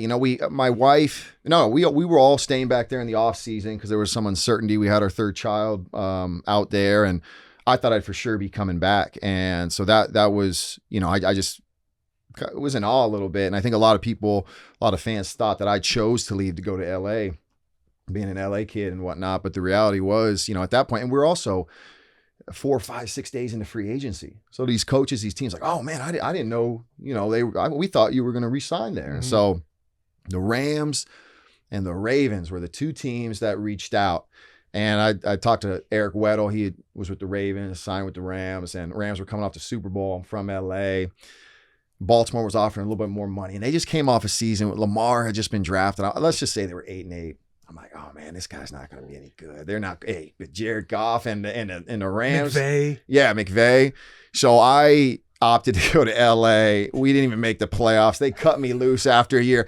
Baltimore went 14-2. They had like 12 Pro Bowl starters. I'm like, Lamar's the MVP. yeah, MVP. I'm just like, man, I'm talking about a bad decision. But I really, though, 2011, we went 15-1 in Green Bay. In 2019, my year in LA were 2 of my favorite years. So I can't speak disparagingly on the Rams. I really enjoyed my time there, and playing with Aaron Donald too freed up so much for me. I mean, it was the first time since my rookie year that I wasn't double teamed anymore. And speaking of those stats, I was top 5 in like rush win percentage with like Bosa and TJ Watt in year 11. So, but yeah, I mean, I don't know. What if they year want- was that? 2019. Yeah, we didn't play, did we? The- Because you would have Gone against. got it handled. I probably would. Unless it was the first 6 games. No, 19. Oh, yeah, the first 6 games. first No, they didn't six play the games, first started 6 2 and games. 4, yeah. Yeah, I No, was we- suspended. Yeah, we played you once, although I didn't play. I was injured at the time. You guys Trust me, hey, when you were injured, I was like, thank God. You see the starters out, and you're like, Was that the game? especially when it's 90 minutes. Was that the 90 game when minutes? you got kicked out? Yeah, he got kicked out. Latroy Guion came across the line. He knocked over Mariota. Yeah, we did a hard count. He jumped and he pushed Marcus down. We're not having that. Well, the refs weren't having you when they kicked you out of the game. Hey, the refs want to make it about them. Yeah, all right. And I will say I was in for 4 plays and I was a part of We still lost, 60% though, of DeMarco Murray's rush yards. Not a big deal. But I got ejected from that game because I'm looking at whoever that guy is. Latroy, yeah. And the ref had his hand on my chest, but the ref's this fucking That's tall. right. You just So I moved the hand and he's like, "You're gone. You're out of here, buddy." There is not a lonelier feeling than You're sitting in walking that out. locker room. I had my pants on at halftime still when they came in, and I'm like in the corner, kind of like Will would be in Vrabel's meeting room if he went to the Pats and they lost, like just kind of scared. Why and am I just lonely. taking a wild ricochet shot right now? Just That was a scared joke. and We were having lonely. some fun, but now it's getting a little personal. JP knows what I'm talking about. But that was thank God we won that game. Thank God. I thought we were gonna get killed that game. I forget too. what happened, but I think we just didn't play. What year was that? 16? Yeah, 16. 16. 16. 16 is Ejected, when we gave the we bird. As I Did was you? getting, yeah, Nice. yeah. To your own fans or to us? It was more to the refs, but it was Oh, just a yeah. nice photo of me with one of those. In What the did air. you? What was the? Did you get a fine for just getting Yeah. ejected, or did you get the? I got a $30,000 fine for being ejected, and I think it got rescinded though because they're like, yeah, they shouldn't have ejected you for That's that game. good. And you Yeah. got the victory, and you didn't. It's just like 15 game season, Kept so some you tread got to tires, start. yeah. Plus, you but, got yeah. a lot of street cred, right? But you, Guys, well, he already had that going. I mean, that's at the half the time. reason. No, all 16, right to do 16 that. was like that was my year I came on the scene a little bit. That's when I had like my first Pro Bowl. Things were going really well. We ended up going 9-7 after going 2-14 and 3-13. So that's when they really started to go for me a little bit. Short lived, but it was still a nice couple of years. I love how recently with our pods, there's like a new story that we get to hear about with you. What do you mean? Just Oh, yeah. you got ejected. I haven't heard that one. You haven't? Heard The ejected other one. good one was it was preseason game. Not Oh, sure I was when it going to was. bring this up. This is my welcome to the NFL moment. No. You can tell that one. This was this was preseason, like several years later from your rookie year.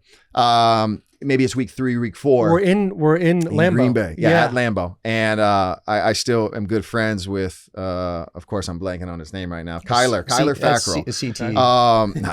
Just Kyler Fackrell. Kyler Fackrell. He actually had 11 sacks in 2018. But anyways, you guys were going at it in the first, and he's a LDS member.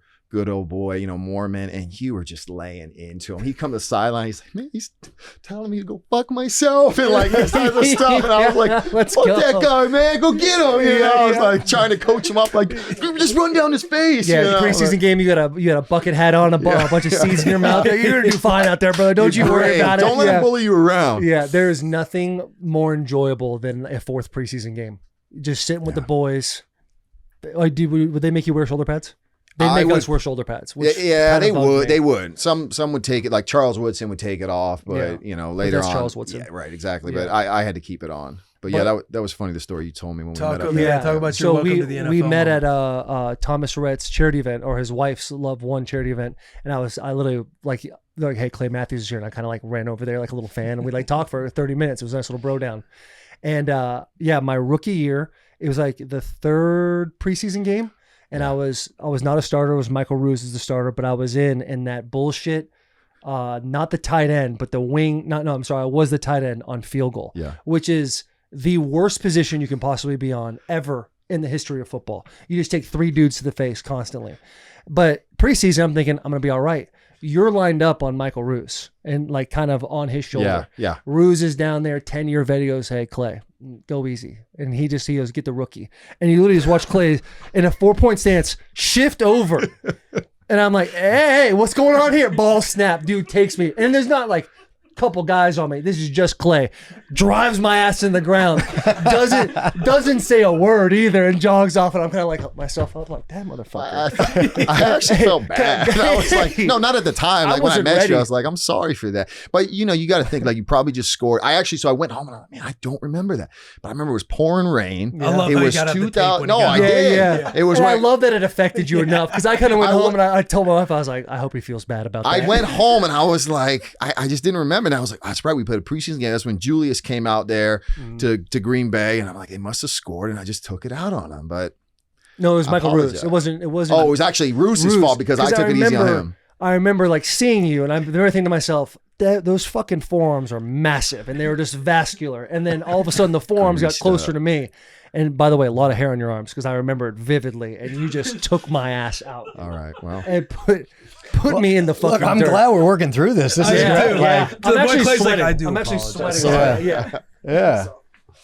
well, I'm sorry for that. I apologize. But in a way, it kind of built you up a little bit, you know. you made me better. 2016 was the year. What up, this episode to bring you Rocket Money. At the start of the new year is a perfect time to get organized, set goals, and prioritize what matters most. For me, my top priority is my financial wellness, which feels more important than ever. Rocket Money is a personal finance app that helps find and cancel your unwanted subscriptions, monitor your spending, and helps you lower your bills so you can grow your savings. See all of your subscriptions in one place and know exactly where your money is going. First off, this is an amazing thing, by the way. I definitely got to do this. This is it. Big time. Rocket time. Yeah, Rocket Money has over 5 million users and has saved a total of $500 million in canceled subscriptions, saving members up to $740 a year when using all of the app's premium features. Cancel your unwanted subscriptions and reach your financial goals faster with Rocket Money. Go to rocketmoney.com/bussin. That's BUSSIN today. rocketmoney.com/bussin. Let's get back to this episode. Let's go back to USC. Yeah. You being a walk-on always blows my mind. I think it blows everybody's mind that you were a walk-on. When did you ever, you earned a scholarship by, never earned a scholarship? I never, in fact, I lied. When I got to You were a US first-round pick and you never earned a scholarship. No, I didn't get one scholarship. So when I went to no. Pete Carroll. Yeah, that was His junior year. You were put on scholarship. Is that what you're No, asking? he's asking me going to I'm sorry. Are you asking out of high school? Was I like? Yeah, I knew you were a walk-on out of high school, but yeah, I'm that's saying, what I'm did you saying. ever earn your Yes, scholarship sorry. by Yes, your thanks senior for year clarifying at that. I USC? did. Yes. My red shirt, my third year, my red shirt sophomore year, I earned a scholarship. So Okay. I apologize. You're good. I'm about to. Yeah. I was just gonna get into it, but yeah. Get into it. No, I felt like I deserved one after. So, and they have this, your GPA. Like I think your team GPA. I don't know if this is still, with the NIL and whatnot, has to be a certain, what a threshold. And so every year they'd give scholarships to like fifth year walk-ons who bring up the GPA of the team. Kickers mostly. Yeah. Well, there'd just be some guys, and I felt like after my first year, I felt like I deserved a scholarship. It was kind of crazy to think, but I felt like I earned it as opposed to the other guys who were getting it. So I In the fashion of the way you performed on the team. well, I was red-shirted, but going into that next year, I was on kickoff and I think punt. So I just felt like I had, but I didn't say anything. And then the next year, they kind of gave me one the opening. So you got one going into your third year, your my red third shirt year. So I guess that'd be sophomore my year. red shirt sophomore year. For red shirt year, I was just trying to keep my head above water. I was like the scout team running back where guys were tackling me. I was the pulling guard for DNs who were trying to spill it. I was like, this. Well, hold up. When I got to SC, we had 3 practices a day. These are 3 days. All right. And then heading into this was freshman, sophomore, and it was really tough. And then there were a couple athletes who passed away that summer. Off-season workouts. There was a guy at Florida State. Then there was maybe a lineman in the Vikings. Yeah. And so the NCAA switched, changed they regulated practice where you can't have more than 2 practices a day, like 2 days in a row. All right. So it started to get easier. But when I got in, it was brutal. This guy comes in right after me. Like, get this. So he's going to be a redshirt. It is what it is. Like, he's a walk-on. He's going to be camp fodder, Yeah. He gets down there for like the first practice. Then they rule him ineligible or something. Nice. He skipped his Clearinghouse. entire redshirt camp. Yeah. What happened? No, it was a clearinghouse. So I had good grades, but some paperwork didn't get submitted because I Did was you actually have good grades? Yeah. He said, I had good grades. So they sent me home after a week. And like I said, that first week was brutal because, you're like the man in high school, no matter where you went. And man, I just remember coming home telling my parents, like, I want to quit. I was like, I want to be closer to home, go to UCLA and all this stuff. And fortunately, I didn't go back till after Reggie. We beat Virginia Tech, and that was his Heisman year, 2004, when we won the national championship. But I didn't go back till week 1 of practice, so that honestly saved me because I'm sitting there, sitting in my cube, like, what?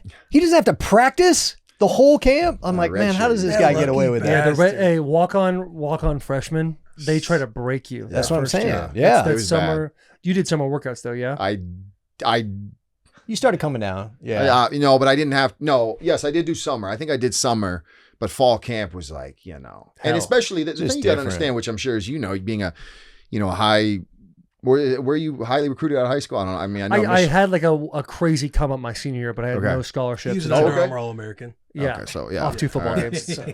Well, he was an But All-American. it's very clicky, as you know. And so if Yes, you're a yeah. walk on, there's a negative connotation of walk on. So you're kind of put in this bubble with the frat boys and whatnot. And That's true. But what I was getting at earlier is I lied to some of these guys. Like, what scholarships did you have? I picked the worst teams in the pack. So I was like, Arizona State. I threw in Idaho. Yeah. I was like, no one's gonna check it. Yeah. So I kind of, I fit in there. But then, like you in the top right, Troy. Look at young Troy right there in the front left. The only white boy. It's a good feeling. Yeah. It's a good feeling. But Oh, I forgot. geez. I'm on a tangent right now. So but, you're telling all the guys about the scholarships you had. You picked the worst teams in the pack. Yeah. So no one would check me, and then I could feel better about myself. So that's. And that was- But yeah, I didn't get any scholarship coming out of high school, but I did obviously earn one when I was Just there. to throw this out there, and Kyle, you can help fact check me if I'm wrong here.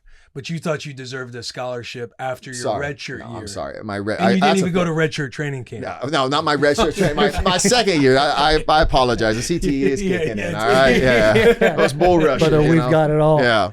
What kind of stories, like you play with Leinart and Bush, like you hear all this stuff, he got his Heisman taken away for the things that would happen. He dates a Kardashian. Under Pete Carroll's regime, he goes off to Seattle. Do you have any stories Yeah, I mean, about the LA life you back know, then with like, the USC Trojans? Because you guys, that's when like USC was truly it was SC. peak. SC. It was Say that, SC. yeah. You go You on guys were Rivals, legitimate celebrities. Like you were celebrities to the celebrities. Yeah. you go on Rivals.com and you see them in their gray T-shirt, cutoff T-shirts, working out, and you'd be like, "That's the place." You see that red wooden fence sitting behind a recruit, and you'd be like, Yeah. "That they went There to were USC." there were 3 schools I wanted to go to. USC was one of them. Yeah. Just that was What year was that? Real quick. Sorry. 09 would have been my freshman year. 09. And that's when Pete was still there. Well, I know Tyron Smith was still there, but he might have been like a junior or He was sophomore, older. junior. I think he got drafted in 2011, 2012. I think Yeah, he was. 'cause In I remember I think he was- Tyron yeah, was he in was my my class. senior year was like these tackle. It was Khalil, Yeah. Matt Khalil, Tyron. and they were so skinny and smart. I come back and they're like first round draft Units. picks. Yeah, There was one guy, I can't remember who was in my class, but he was like the number 5 tackle. And it was like, I can't, he had a family, like his dad also played at USC. But I was like, I was 255. I was the weight I am right now, my senior year of high school, and like trying to like get scholarships on potential. This kid was like 310 already, like, oh, this kid looks like he can play in the league. I can't remember his name. I had a huge vendetta against him my entire college career. As Couldn't you remember should. him. Yeah, that's how you Um, keep the chip on the shoulder. Yeah. Well, Pick 1 or 2 guys. Yeah, no, and you create narratives in your head, Yeah. whatever you got to do to get yourself up in the morning. So,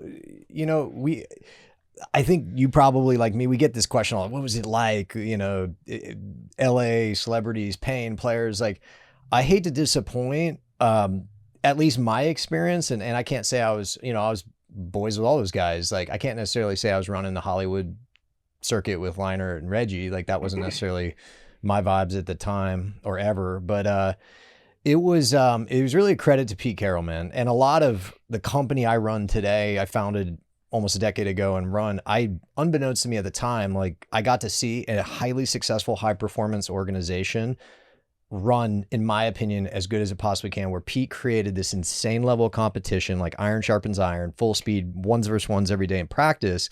But then he did it in a way that was so loose and so fun, lots of pranks, lots of celebrities, and just the master. And so that's really, you juxtapose that versus a Nick Saban, and both are insanely successful. They're very different though. And Pete's style, in my opinion, so many people tried to replicate it, just not to the degree. It was a lot of fun. He was very transparent about competition. I'll give you a story.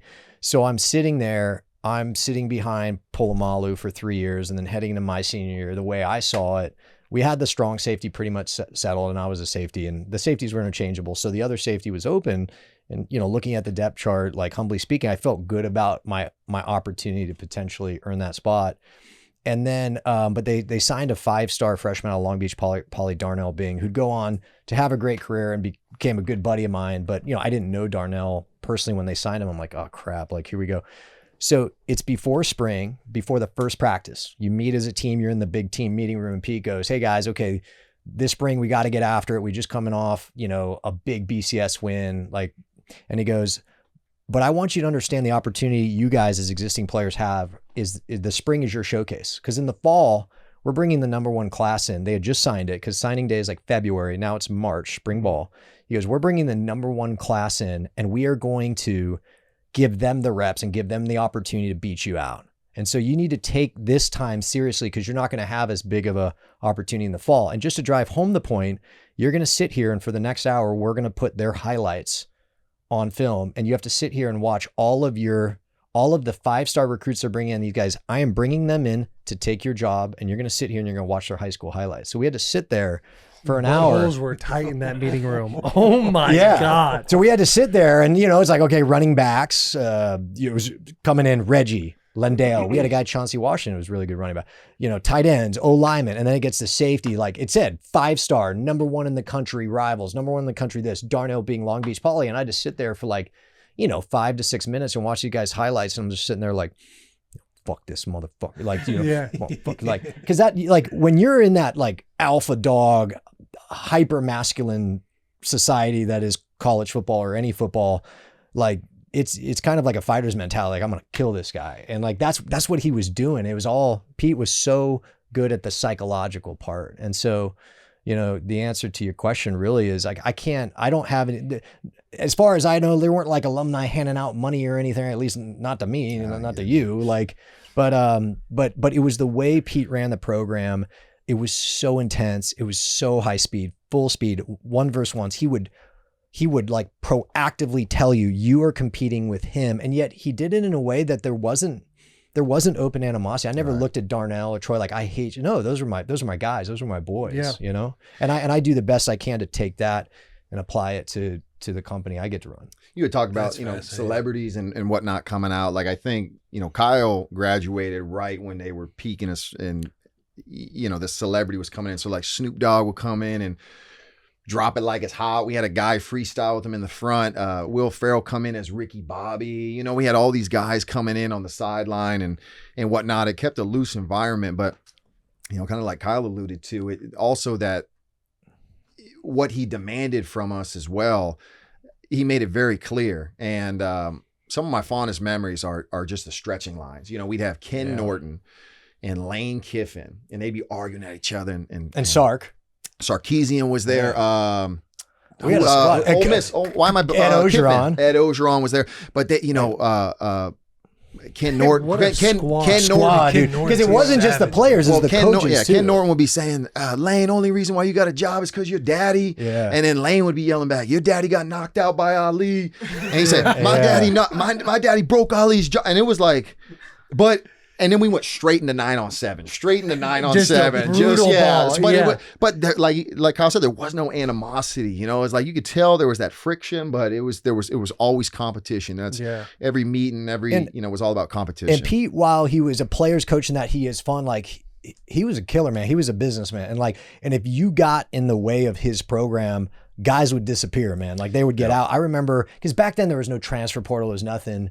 And again, this is my opinion. I can't prove this. Is when Pete came in, because my freshman year, I was with Paul Hackett. And then Pete came in and all of a sudden, guys started disappearing off the roster. He would go to him, he'd say, "Hey, listen, and this is what I heard. So hey, you're never going to play here. And so you could do one of two things. You could transfer out, we'll sign your papers, see you later." And back then you had to take a year off, right? If you transferred, you had to take it. Or what he did was he went to a lot of guys "Hey, you had a shoulder injury, you had a knee injury, you're recovering. We'll medical you, but we'll walk you into the grad school program." Because he came in, he's like, "How do I turn this roster around? And I can't wait to do it 15 to 20 scholarships at a time." In my first year, 35, 40 guys got cycled through the program at a time that it wasn't as liquid as it is today, where guys can just come in and out. I mean, nowadays coaches are going "Hey, you should transfer because we're not going to play you and go somewhere else." So he's a killer and you respect that, but he did it in a way that just, really some of the fondest memories of my life. I don't know. I'd be interested to ask you guys the question, what do you miss more, playing football or the locker room? right? Oh, Is it's I the miss the locker room. That's what I really miss. The locker room is Clay, it's it might be such a- commercials. Yeah. Yeah. Oh, Or yeah, pitch, some or good pitch ones. perfect. Yeah, I some good ones out there. see Yeah. Peyton Manning's autograph. There was before J.J. Watt, it was me on the defensive side. You know, with all those commercials. All right? Yeah. The you bring up Pete Carroll and how like stern he was and hardcore he was, but how he made it fun. Like he seemed like a guy that he like made the basketball hoop in the team meeting room, made that famous. Like what were some of the things he did to keep it like? Because my short time I got to meet, I went to a junior camp at USC. And it was like, I saw him and the first time I met him, he gives me a hug and I'm like, this guy's the fucking, like he just had that energy. So he's just built different. He has energy that I don't have. And like, I think he was born that way. That is not an act. Like he is a high energy positivity guy.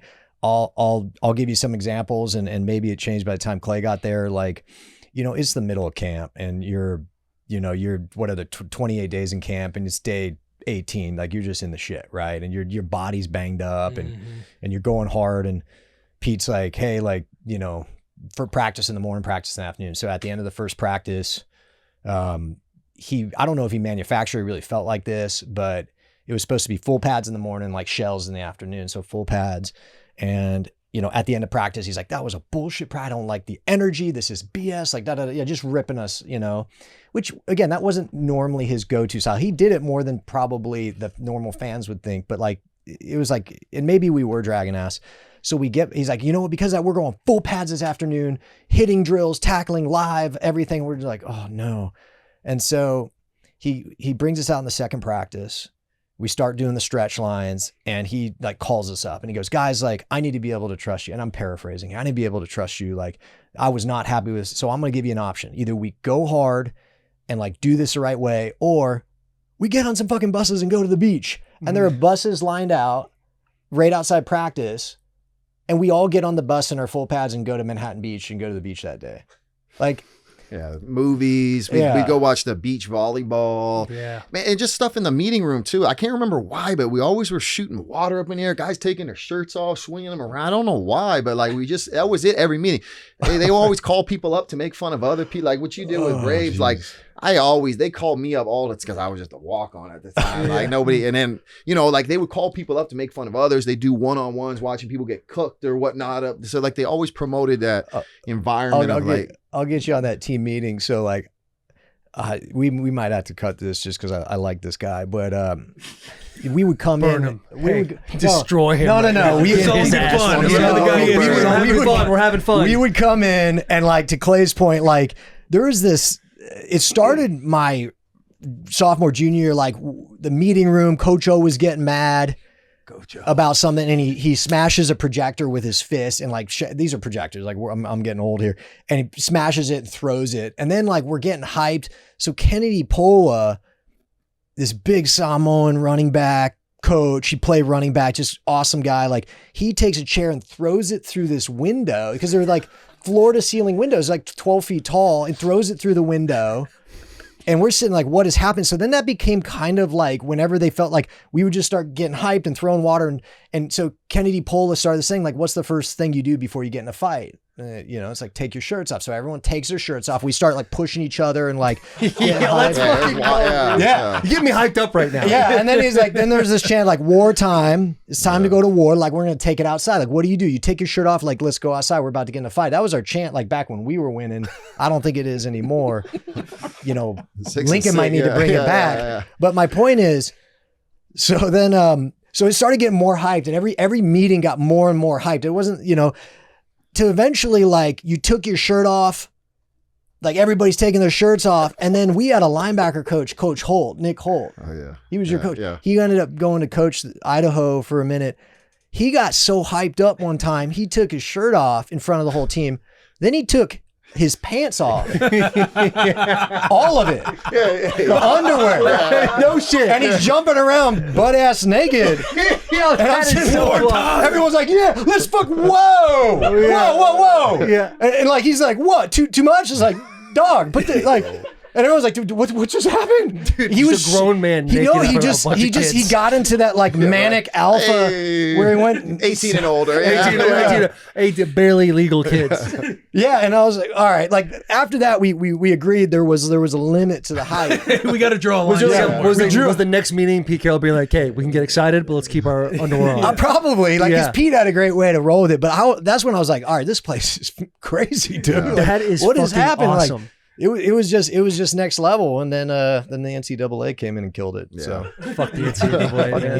you Did you ever go to Reggie Bush's house in Malibu in college? No, I did not. Did he have a house in Malibu? I think that's what he had. That he had See, cars. this is how stories Allegedly, start. this is all allegedly. The only thing I got, I honestly, Galore. the only I never saw money. You know, I've never seen any of that. But I got 2 free Arby's roast beef sandwiches in the Valley. Fuck That was yeah. the only thing I got in my 5 years at SC. I got nothing.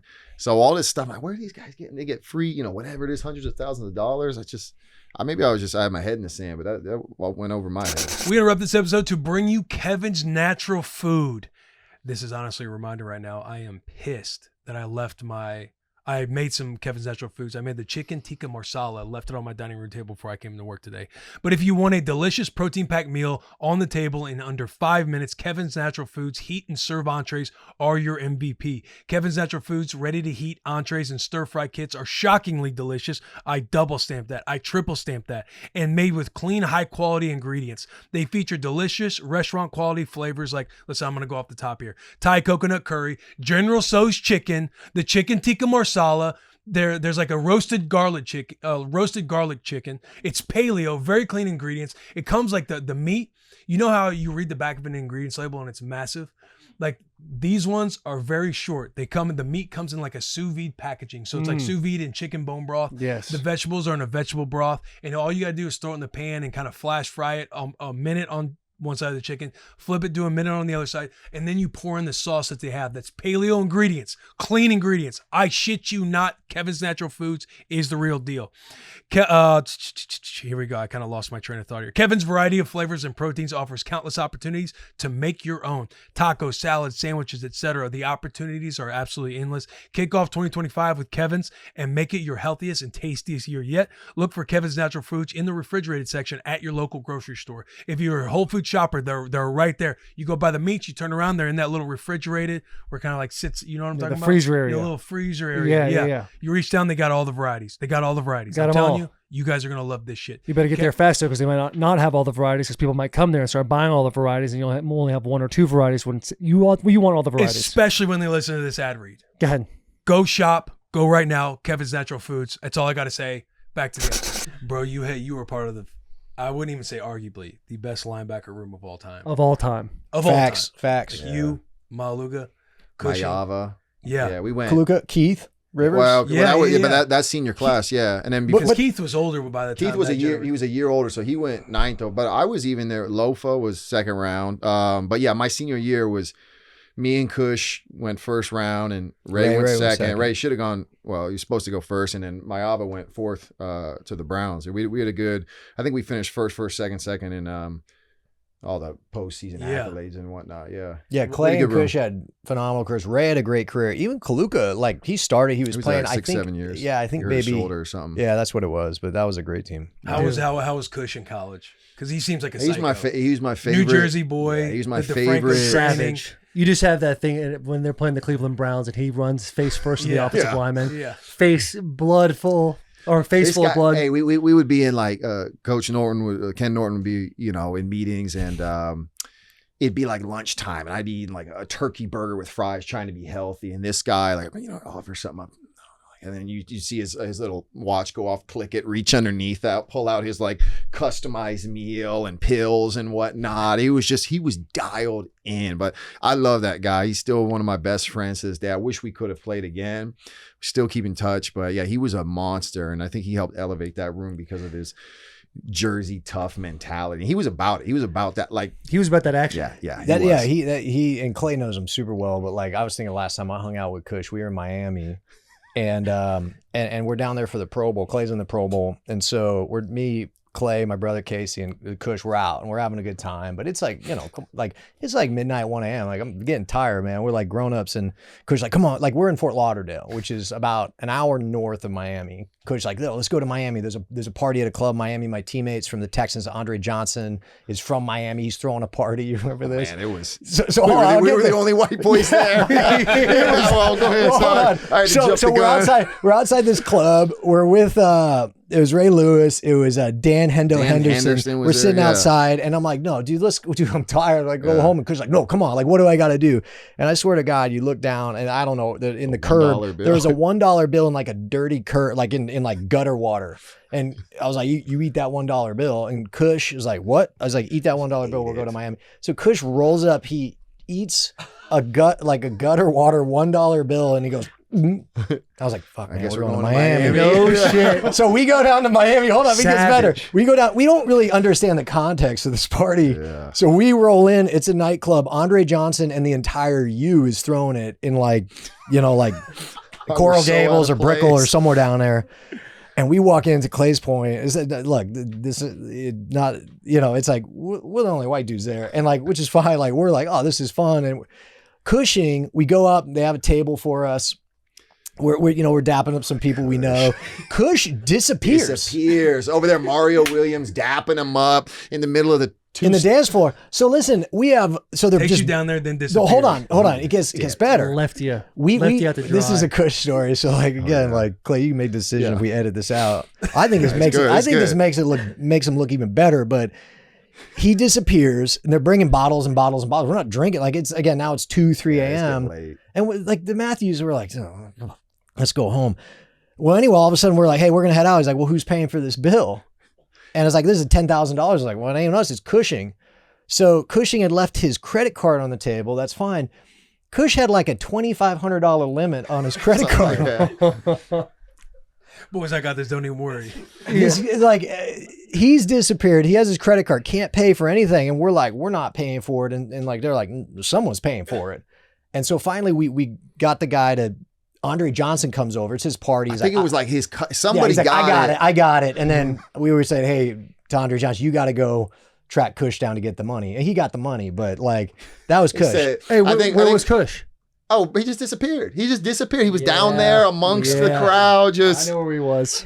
I know where he was. Kush told me the story. He said like, yeah, I got you. And then like it was like a month later, and somebody rolled up on him. He had to like write a check or something. shit. Hey, you got that money? He was like, Somebody rolled up. That's sure. right. Somebody rolled up on him and was like, hey, like, where's the money? Yeah. That is so. Awesome, Kush is a man. is that guy. That's Yeah. not an act. Like he's a savage. That There's no linebacker question room he's at just- SC had to be crazy. It was great. It It was my entire motivation and inspiration, like in my high school days. Like my dad was pretty psychotic with me as a kid, but you were the walk-on story.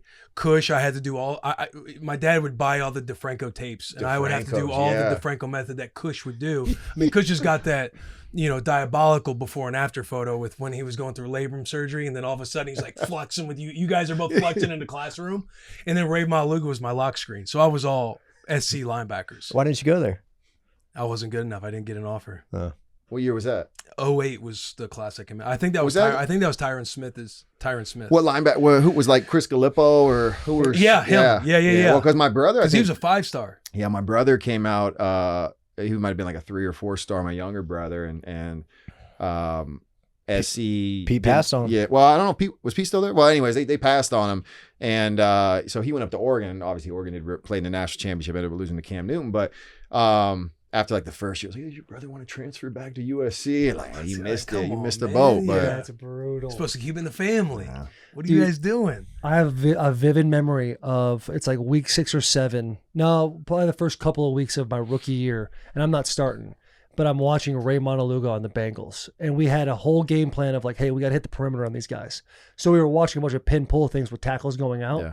And there's a clip from the Ravens where Ray did not give a fuck about making the tackle. He was just murdering offensive linemen left and right. He was a Right then, I sat in that savage. meeting room. I was like, I pray to God nobody gets hurt in this game. He was a I am not hammerhead. playing. as a freshman at USC, they put him on kickoff like L5, R5. He'd run down there, biggest head ever too and neck, and he would just lead with his head and just knock people out, and he would just get up. I mean, he was like you would think he was just straight from the island. Like you brought him over like Maui, you know, like he yeah, just like demigod. Yeah. Yeah. He was. Like his body, I was telling Taylor before this, like when we were talking about Maluga, his body, like everybody has like a reaction when they're making a big hit. Like Ray, his body just always stayed so compact. Yeah. Like his body never moved when he made a big There's hit. no like blowback. He's like or ran anything. through people. Yeah. He was just a looked brick so wall. stout. Yeah. He would have been perfect. He probably could have I mean, still played for several played a years, but he while. probably, you know, that late 90s, early 2000s generation of inside linebackers who just needed to run downhill. Yeah. That game he had at the Oh Rose man, Bowl. that USC UCLA highlight that just popped up Oh, right yeah. there. Yeah. We ended Playing it up right now. we ended up I think losing this game. We would have gone to the national championship, Dude, but that quarterback's in real estate. He Look. reaches out to me all the time. helmet to Oh. helmet every play. So I think Murdering. So his name is Patrick Cowan. I think he's done well in real estate. So he'll reach out and it's like, man, how's your head? You know? Yeah. How's everything going? no He was flag. a killer. Is that That running back 3-bar face mask too. that rivalry? Ken Norton right Is there. that rivalry like a true hate week type of thing? Honestly, they haven't been that. Unlike Michigan, Ohio State, you guys, I'm gonna say you like have had so much sustained success that UCLA has kind of, at least when I was there, they had fallen off completely. They Yeah. weren't even a top 25. I think my first year, 2004, they were like a teens team, maybe top 10, but I think we beat them like 70 to something. That was like Reggie Bush's like had secured his Heisman, but it was fun, but it always felt like the second tier of like a big athletes brother. went to UCLA. Now that's obviously changed because they're both kind of around that, at least at this point, that mediocrity. But at the time, like it was more Notre Dame, and to be honest, SC was so good at the time. It was whatever the best team was. National champion. Yeah, Yeah, it was whoever like the best team was like we can't wait to see Florida, them. Oklahoma. Yeah, How brutal Yeah. before instant replay, Vince Young. What instant They, release? you were in. No, that, I was in the Vince Young one. You were in the Vince Young one? Yeah. Oh yeah, because that was 07. That was like 07. 05 His knee- season, his knee 06. touched His the knee ground. was I don't remember down. that. It's just it's tough. Yeah. But I wouldn't it wasn't that difficult for me because I was just on like two special teams just to, be completely candid. Yeah, Obviously yeah. sucked, but the next year we played Michigan. Michigan was, I'm just go ahead in the story. Michigan was like they had blanking on the left, Long, Yeah, Jake Long. Hart as the running Manningham, back. Henny, yeah, and studs. beat them up pretty good. And then the next beat year them was up pretty good. Yeah, Illinois. We got after them, and then last year was Joe Paterno's Penn State. We played in four. Was Illinois? Was that the Rose Bowl? It was a Rose Bowl, yeah. You guys crushed it. Yeah. Ray had a big game on that one too. Yeah, There was, Ray there was might a have been period MVP. there. Yeah, I think he might. There was a have. period there against the Big Ten and the SEC where, and you fact check me, I don't think we lost for like 6-7 years, outside of Texas and the Big 12. Like, I know my senior year, we went down to Auburn and We rolled they had- Nebraska too. a Auburn few had times. Cadillac Williams, Ronnie Hey, Bound, Brandon Jack. My official visit to Nebraska is when you guys Was that- came to Nebraska and you Yeah. beat us like 48 to. I remember 2000 seeing. Was that 2008? Yeah, 2000. Yeah. That was God, your I junior sta- year, I started that game. I broke my thumb and had to come out, dude. It was Such a loud place, down dude. Yeah, because there. that's Nebraska. Yeah, they killed us. Obviously, we had 31, but 21 of them were in the fourth quarter. So the That was backups against guys like me. But I remember seeing Taylor Mays pregame. Taylor Mays just standing there Taylor's pregame, Freak. just yeah. a freak. bro. SC won half their games before the games just because Yeah. of Taylor Mays. Yeah. They're like, what? Ron What- Zook. you know? Ron Zook was the head coach at Illinois at the time. He was our special teams coach for a few years in Green Bay. He said when we took the field and you guys were out there, it was over. It was over. Yeah, it was over. Like we were just in awe, and that was it. Just the unis, the Having colors. that, like, dude, I can't imagine walking off the bus and just feeling like that. Like, we just look better, we are better, we're going to destroy every single white team. But that was, Sox. that was that swag at SC for a period of 7-8 years, and like respectfully, like it's been such a long time. Like I'm just like I'm tired of talking like, hey, when we did this, Yeah, but because so what's True, yeah, what's that's missing now at SC? Do you think, Pete Carroll? I think no. All right, I'm going to answer this question. So, in my opinion, and I'm not the most educated, I'm connected to the program. I try and help them in terms of giving athletes advice post playing days and how to make sure you set yourself up, not just financially and hire a good financial advisor, but actually, be articulate and ideally fluent in the financial language. It's not just about hiring good people to manage your money; it's being able to manage those managers. I think the game of college football, the dynamic, especially with NIL, has changed so fast. And there's some programs like Oregon or Ohio State. Again, I think Michigan. Does Michigan have great NIL? Like, because my understanding, Michigan Like I think they're getting there. they really did a great job with Harbaugh developing 3, 4, 5-year guys. Right. Now they're NIL. I think this is like this year and last year, like the first like 2 years, we're really feeling like real money going into NIL. But you guys didn't win the Natty last year. I felt like it was mostly homegrown players, but the game has shifted so much, and I think there are programs that have really like stayed ahead of that, and I don't think SC's that. And I blame, if I'm going to blame it, I blame the culture of the school because there's still PTSD from the sanctions, and I think they're very like it's scared of your own shadow. Mm-hmm. They don't want to do anything without the NCAA saying you can do this, which is like formal opinion letter, submit, can we do this? While other schools, it's not that they're breaking the rules and maybe not even playing by the rules. There are no rules right now. Mm-hmm. And so there's other schools like, we're just going to do this. And like, it's better to beg for forgiveness than ask for permission. SC up until recently has been like, no, we need to make sure we ask for permission. So we're always a year or two behind. My hope is that the administration is being more aggressive with NIL and all that. I can't put that as a statement of fact. That's just like from what I can tell, like quasi connected to the program. Does that make sense? Yeah, absolutely. Yeah, that makes a lot of sense. Well, yeah, my opinion. No, I think like, I mean, strictly from a football standpoint, like X's and O's, I think it's like a mentality thing. I mean, obviously there was weaknesses in the O-line and D-line last year when you've seen, Miller Moss getting sacked so much. I don't think he was the problem. They ended up benching him like 3/4 of the way through the season, but I think they need some more athletes. But, these guys are great, that they've been bringing in and Lincoln Riley and offensively what Caleb Williams was able to do the previous 2 years. And they got a really good D coordinator now. Yeah, it's truly remarkable. You're top 3, but that year where they lost to, it was Utah when they should have gone to the playoffs at that time. I don't know if it's just like because Pete had that culture, that hard ass culture. And I don't know if it's just all X's and O's and putting up 50 every game as opposed to, do you want a defensive minded head coach or do you want an offensive minded head coach? Yeah. So, And I think I feel like you guys are closer because even though you guys lost 5 games this year, they weren't. You guys were like 1-score games most of the time. Yeah, we did. I yeah. think they're close. Like, again, D'Anton Lynn is the D coordinator, came from the Ravens. Like, if you just look at the statistical improvement and respectfully, like me, Clay, my dad, we're on a text chain. Like sometimes when SC's playing, like we'll be like, this defense. But this was the first year where like the text messages weren't about the defense, right? So I think the defense is getting better. To Clay's point, they really need bodies. They need the big guys. They always have athletes. Look at the receivers in the NFL. But that's why whenever they play like an SEC team or Big Ten, they always get bullied a little bit in the trenches, but they'll put up, like I said, 35, 42, whatever it is. But it's just that, those teams will run it down. And the if throat. you look at the old SC teams, like back when Clay and I played, that were winning every game. The Reggies, the lineouts, all those guys got the hype. But actually, if you look at the guys they put in the league, it was O-linemen, D-linemen, linebackers, right? And so I think I'm very optimistic about Lincoln. I think he knows what he has to do. There is a reality in college football. Like you can know what you have to do. You could say, hey, I'm going to go out and do it. But nowadays it's money, right? And if you don't have an NIL war chest, like you're just not going to be competitive. Right. Like most kids don't sign up for the uniform anymore, right? It's like, even if they grew up an SC fan, if they have a big freshman year, they're going to get a phone call from Ohio State saying, hey, or Georgia saying like, hey, why don't you come here and I'll pay you $1 million a year. They're not like, sorry, I'm an SC guy. They're like, they go to SC and they're like, how much you're going to pay me. I think NIL wise, they've figured it out, but like, I don't know. Yeah. College football is better when SC, the Notre Dames, the Michigans, Nebraska. Come on now. Is in the top 25. Before the 2000s. Nebraska. Nebraska rolling. sneaking in that top 25. The NCAA football is better when Nebraska's 9-4 and not 6-6. Yeah. Well, every year they've gotten one game better. You guys only beat us because of a pass interference call at the end.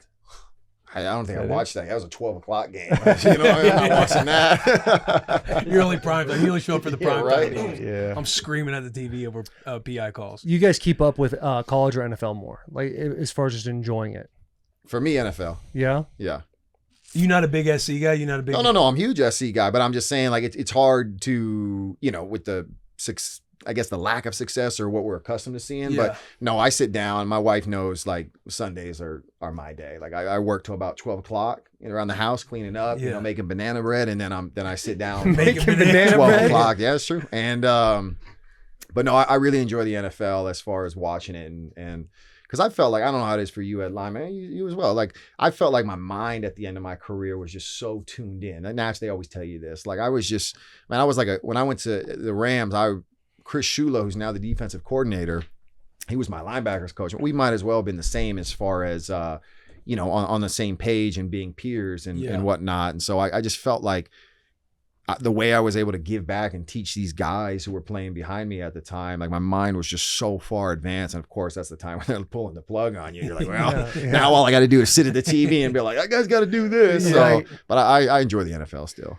Dude, I hear what you're saying with watching the games. That's kind of turns me away from the NFL a little bit more because I'll watch the games and I'll get so caught up in the offensive line and what they're doing that I'm not really enjoying it. Yeah. As opposed to I'll watch like college football, whether it be Michigan or any other team. It's like the offenses are so different and the talent level is so different and the mistakes are so much more often. So it's kind of more fun to see these like massive explosive plays, guys being out of their gaps. It's like I enjoy that more. I enjoy watching the mistakes. I will say though, like who I don't know if it was like Chargers, Texans.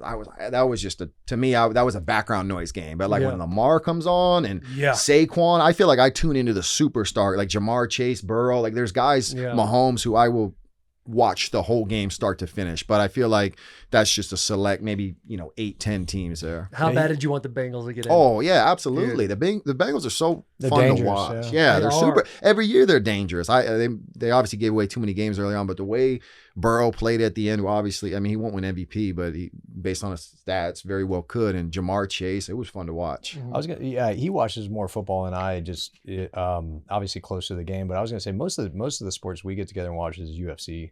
Because again, with the 4 kids, the 3 kids, and then I got my work life during the week, there's not as much time. So for me to take a Saturday or Sunday and park it and say like, hey, it's not my job. It wasn't my career the way it is his. So I get that for him. But for me, the deal I have is like, hey, you get the kids to bed on a Saturday night at 8:30, like that's when the UFC comes on. So normally, the main card starts. Normally we'll get together with my brother Casey and like we'll watch. Talk about what we would have done differently. How Sean should have defeated Marab. I told Taylor when I first saw Taylor because I was so like just I guess envious of like how close you were to Dana and how you were there. I'm like, man, because in 2019 when I stayed in Green Bay with my contract up in the air, there was no sports on at this time. And the UFC was this only thing that came on pretty much every week. So I started tuning in, and all of a sudden I see a fighter. I saw a fight 3 months ago fighting. Oh, okay, I remember that guy. And so I probably haven't missed a fight night, a pay-per-view, you name it, and since 2019. Did you watch this past weekend? With Mackenzie Dern? Yeah, I watched it. Yeah. Dude, maybe the best slate of fights in a long time. There were like 3 knockouts. Well, okay, so I didn't watch it all. I watched the main card. No, I usually sit down like 6 years, except well, I watched every single one. When I saw like who the main card was, I was like, all right. But then there was some good fights on it. But I'm looking forward to this weekend coming up here. There was this one dude who was just getting pummeled on for a minute, and you thought he was about to get knocked out, and he just threw a straight right in the chin. Dude was out for like a minute. Yeah, I saw that. To the point where like everyone's like kind of clapping and cheering. And everyone's like, oh, "Fuck, is he dead?" Yeah. I did see that. What's going on here? Yeah, shit was nuts. We're like that meme. You sent me the meme the other day, like that fat guy on a couch with a beer. Why did he shoot the single leg? It makes no sense. Dude, those are just fucking like Michael Chandler. He's just what 5'6", just built like a pit bull, right? Yeah. And he is terrifying. We had a beer Olympics, and me and Will are wrestling Shane and Bert, and they call for Mike, and Mike gets a hold of my heel, and I'm like borderline drowning in the pool. Like I'm kind of like praying to God, like please let me up because it's about to be over for me. They're just different breeds of human beings. Mike's fun to watch. Ever since he came on the scene, I remember because I remember him talk. He did he backed up one of these fights. I don't know who it was. He was ready to go, and then he fought Dan Hooker, and I was like, man, he's good looking. He's articulated. He's a champion from whatever it was, and he came over here, had immediate success. But even in his losses, he's fun to watch. This is Mike. He gets my heel here. Watch my head underwater. Throw it over your head. Panic is setting in. Panic is setting in. I was freaking out, dude. Yeah, even when he loses, he seems to come out on top. Yeah. He's the only guy who can cut a promo after losing 5 rounds. 4 to. That Oliveira fight was. Yeah, it was phenomenal. That 5th round, I'm like crazy. He almost got him. Almost. I mean it as a compliment. He's like a WWE guy, like in terms of a hype man, and I think other wrestlers you know, He's are good for the taking sport. note, because like ultimately, what are they there for? They want to win fights, and obviously they have a passion for that. It's to make money, right? It's to earn a living. Marketability, And yeah. he's great at Well, that. Playing the game, the story. That's something I think UFC does better than anybody else, is like playing into the storylines Yeah. of the beef between the two individuals. I think that is so money. I had to take on Michigan, Ohio State after Michigan planted the flag. And then in the post game like show, they're talking about how there's no place for that in football. And it's like, don't say that, because you know next year going to the game, you're going to show that to get everybody to go watch the game. Like you want these storylines to like, you know, make everybody kind of tune in. Yeah. There's a couple guys from SC, you're not going to be like, oh, let me go watch Michigan, Ohio State today. You'll probably go turn on USC, I want to see if UCLA. Ohio State wins and plants the flag Yeah. and starts the fight. Yeah, you want to see Yeah. that. Yeah. And I'm thinking to myself, we got to get 5 in a row. And so now we're like come diving on, in. Like, I don't know. Maybe I'm different. Like, if you don't want them to plant the flag, don't lose. Yeah. Like, that's how I see I it. love that Yeah. take. I Yeah. love that take. Who do you think's going to win the national championship? Notre Dame or Ohio State? Oh, Ohio State. Yeah, I think Ohio State's rolling right Yeah. now. I think Yeah, since I that think so Michigan too. loss. I'll tell you, I don't like Notre Dame, being an SC guy, generally speaking. But like, man, I like that coach, Marcus Freeman. Like, he's a. It seems like the Bears are going to interview him. That's what I heard. Yeah. Yeah. That's probably just The Bears will still that's get probably it just to wrong, create. though. Yeah, but but again, the Bears that's are gonna fuck probably it to up. create leverage to get a better deal with Pete. That's right.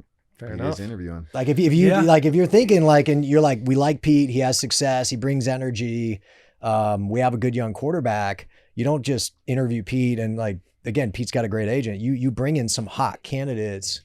You don't tell them this, but you're just creating leverage to negotiate with Pete. It's business. And he's Like I got it. said. He had to pick up books early. Early at like 22, man. I started shit's working. wild. No, I remember I got to my work the first day. I had to YouTube. This is when YouTube, like how to tie a tie the night before. My dad was the best dad in the world, but he never had a traditional job. He was an NFL football player, straight to being our youth football coach. And so that transition was very painful, man. It took years for me to catch up to the, I don't want to say, stereotype the frat boys, like who's not just in college. I didn't think that I should be preparing for life after football. That was something like after my last game, I was like, oh crap, like what do I do? Right. And on top of that, they just had more. It took me a long time to catch up. That was pretty painful. Mhm. Yeah.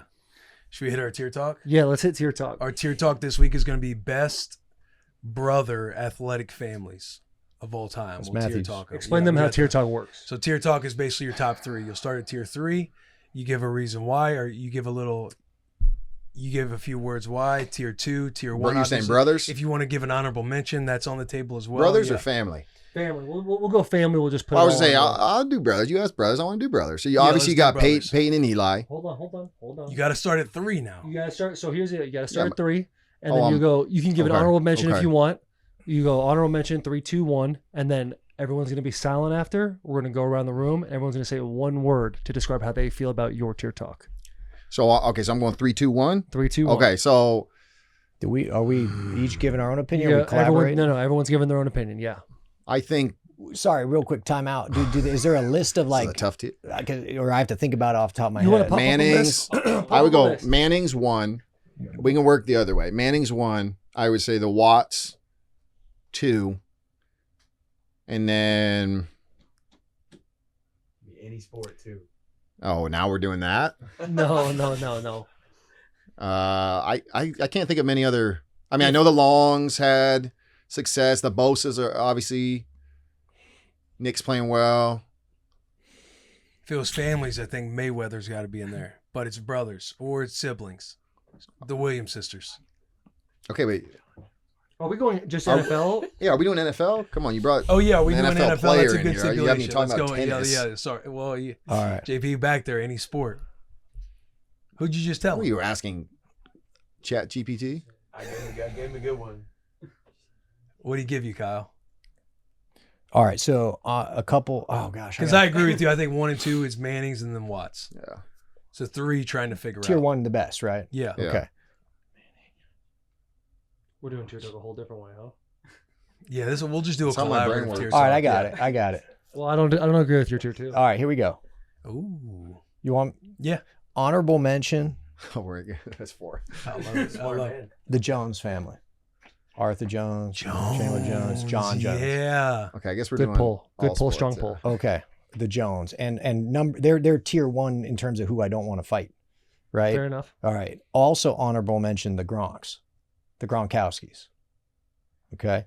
Like they had players, but I would say tier 3, like beyond honorable mention, higher than, I would say the Watt family, JJ and TJ. I mean, they're studs, right? But there's no but to that. It's just, if you want a tier 1, tier 2, I think you got to start talking generationally. Like, did their dads play, their grandfathers? Like, you see what I'm saying? Like, and so tier 2 is the Mannings, because you had Peyton and Eli, who are Archie. Incredible, and Archie. And now the young And then kid at Arch coming up. Texas. And then Arch coming up. Tier 1 is, I mean, it's 100% the Matthews. Most games in NFL history across 3 generations. Like, and what, 11 different football players who played a game in the NFL? Some one Jake's game. still playing for the Falcons Jake's right at now. Jake's at 100 and I think he was drafted 70. before you, right, Taylor? Yes, he was. I remember a That's post. the show. Thank you. No, I remember you posted something a long time ago I about. was so tight you about went- that. Yeah, you went down to Atlanta. I don't know. You posted something, and then it was funny because my cousin Jake's brother had reposted on Instagram. Like, oh, that was a funny little bit right there. But Bit? well, I mean, I like a thought, little. dude, I thought I was a Falcon, and I literally remember talking to Jake. We were like doing something during draft week, and I was like, "Hey, where do you want to go?" And I'm thinking, I don't know what I'm thinking. He's like, "I want to go with the Falcons." I was like, "I want to go to the Falcons too." We kind of looked at each other, and then we were cordial and nice. Yeah. I like Jake a lot. He's awesome, Yeah. great guy. But when that phone rang at 6, and he was 2 tables away from me, I was fucking sick to my stomach. Taylor, I dude. got a question. Yeah, Looking back at the careers, if you're at the GM, how would you draft that today? probably take Jake before me still. I mean, he's had the longevity. He's 11 years in now. I think I had a higher ceiling, but you can't beat long. Like the best ability is durability. He's gonna play another 8 Yeah, years. he's gonna play a long time. I think like, he's He at. hasn't. you want that. Like I was gonna say, and He's on the same number. I think team, he's he's right now. He's got the streak for longest. he's a Matthews. Yeah, he hasn't missed a game. I think since his. Which gets back to the first question. But you would take if you go back to that. It was draft, brothers. Yeah. Well, we if went you to go- family, Oh, you so said brothers? Yeah, if we go, You're the one who even said brothers too, and then your brother brings in the entire Wow. family. But Well, I you phoned But a said- now friend, it sounds you know? good for you. So you're like, yeah, Yeah. let's go family. hey, to go back to that because Yeah, I I am like piecing. that. You guys do 2014, you take Jake second or third overall, wherever the Rams picked, over Greg Robinson. Yeah. And then I'd probably go 6. Yeah. Actually, probably take Zach Martin because he's in that draft Yeah. class as well. he was went to the 16. Cowboys. With the Cowboys. Yeah. He's a Hall of Fame. He probably actually goes before Jake. Yeah. So it'd be like Zach, Jake, then me. Because I mean, obviously I had like a more splash and there's still more time on Jake's career to do that. I mean, I think Bruce didn't make a Pro Bowl till his 11th year. No, he was- No, had like Bruce? No. Bruce made like He made 14 Pro 14 Bowls. Pro Yeah. Bowls. But he didn't make it for he made it on Probably the 4 back or half of 5 his career as years, opposed probably, to. yeah. So yeah, I think obviously you take Jake before me for sure. For sure. Makes me sick saying it out loud. We'll delete that. We'll edit that out. No. Yeah, I like how Kyle throws it in there. He's like, let's think about this. Yeah. Well, Let me ask you this question that we Yeah. know is going to hurt. Yeah. Come on over here. Yeah, we kind of spun this. Yeah. That's Family- veteran tier talk move. That's a veteran tier talk move. That's what we Veteran do. tier talk. Oh, he's good. He's read a few books. He talks about Yeah. leverage and everything else. He knew how to spin the entire conversation on this. I mostly chat GPT the books, then represent that I read them. Yeah. Yeah, I think when it comes to brothers, though, it's hard to beat the Mannings or the Watts. Yeah. Jones, for sure. Like, you had Chandler play at a high level, and then his brother John Jones in the UFC. Yeah. Chandler was As far as rolling the for a sport of minute. football. Yeah. But family lineage. What about Bosa? Tiki and Rondé. Yeah. Hall The, of Hey, Fame. The Quisenberries? the Kelseys. Oh yeah, The Kelseys? Oh, yeah. those guys. Yeah, they're gonna be I forgot about these guys. I mean, those are How both we Hall of forget about Famers. them? Yeah. They are both Yeah. Hall of Famers. Yeah, man, there's some good brothers. Yeah. Yeah. I put the Kelseys over the Watts. I don't know, man. Yeah, but the All Watts those- impact. That's You know what I'm saying. Like Kelsey's, I'm just saying both of them. Like Now, All Clay, pro. let me put you real quick. Swifties, listen. no, I They will be no. ready. There's I'm looking at it for you. Kelsey, I number remember. one I going remember away. Jason pulling from the center position on like a toss, and I'm middle linebacker trying to get out there. Like, holy, this guy's running 60 yards downfield. No, I'm saying they're studs, but as far as impact every Yeah. game, like sack calls, fumbles, which change the game. A center can't do that. A tight end, Which gets to the position you play. That's why it's quarterback, Yeah, quarterback's going to be first no matter what. Offensive tackles and rush. It's like quarterback's number 1, tackles and rush players are 2 in terms of value to the game. I'm with you. I hear what you're saying. Safety, dead last. Last guy. It's down there. Yeah. Take the McCourty brothers out, then they're gone. Yeah. Oh, unfortunately. There's some good brothers, though. Yeah. Good brothers. Yeah. And they're twins, too, which kind of gives them an extra little bump. It's nice. Now, I think the Kelce's edge him out as far as all pros. Yeah, but I'm talking about impact. Just Jason and impact. Travis both have like 7+. JJ had 5. JJ's 3-time defensive player of the year. That's yeah. Are we talking peak? Because his peak was pretty high up pretty there. good. Yeah, peak was yeah. I That's a good. I that's go a good Manning's. little debate right there. Now, Wass, you didn't say football player. You Kelce. said athlete. If we're talking athletes, I wouldn't put the Mannings potentially talking- in there. Whoa, they're playing. They're football players. Yeah, they're quarterbacks. I see what you're saying. Yeah. I see what you're saying. It's like, do you? What's your definition of Yeah. athlete? Right. This is going to go. This has been such a conversation on the 'Cause you bus saw the because top- who was it? Michael Phelps is the greatest athlete of our generation. It's like, all right, is he? I don't know. Something tells me if the guy put his mind to it, Michael Jordan would be a good swimmer too. So I feel like MJ. No. LeBron or Jordan? I don't need to. Do what? Sterling and Shannon. Yeah. Yeah. Sterling and Shannon Sharp. But the recentism right now, we're just The gonna Hardballs. Yeah. The hardballs, in the coaching realm. Who was your biggest like rival in your mind from the defensive side of the ball? Like when you were rushing the edge, like you look at other guys and be like, I gotta fucking outdo this guy. You talking about like on the defense, like the defensive side as like well? You would watch other people's film and be like, hey, I believe I'm the top edge rusher in the entire NFL, but some people might say this guy is. And you're Edge like, rushing this was, man, it was like the all-pro team shifted and Pro Bowl shifted. Well, Pro Bowl stayed the same, but all-pro team shifted every year. You had Justin Houston have 22 sacks. You'd have Jared Allen who have 20 sacks. You'd have DeMarcus Ware with 20. You know what I mean? It's Von Miller 18. And so it was really difficult to be one of those first-team all-pros. But honestly, to answer that question, like I watched their game and I was like, okay, what can I take from them? And you just hoped that in bettering your game, you would, because it was all based on sacks. You know, if you could have right around 15 sacks, you'd probably be a first team all pro.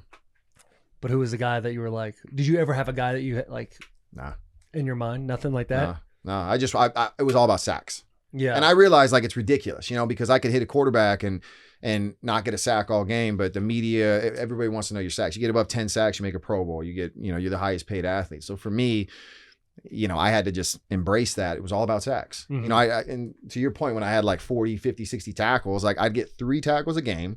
You would hope that 2 would be TFLs, 1 be a sack. Right. And you're all pro at the end of the year. Oh yeah. And you got to shut down guys like us for 60 plays. Yeah, and it's hope not to give brutal. up And you give up one sack and Right. you're a bum. I get it. Yeah. Who's your favorite defensive player you ever played with?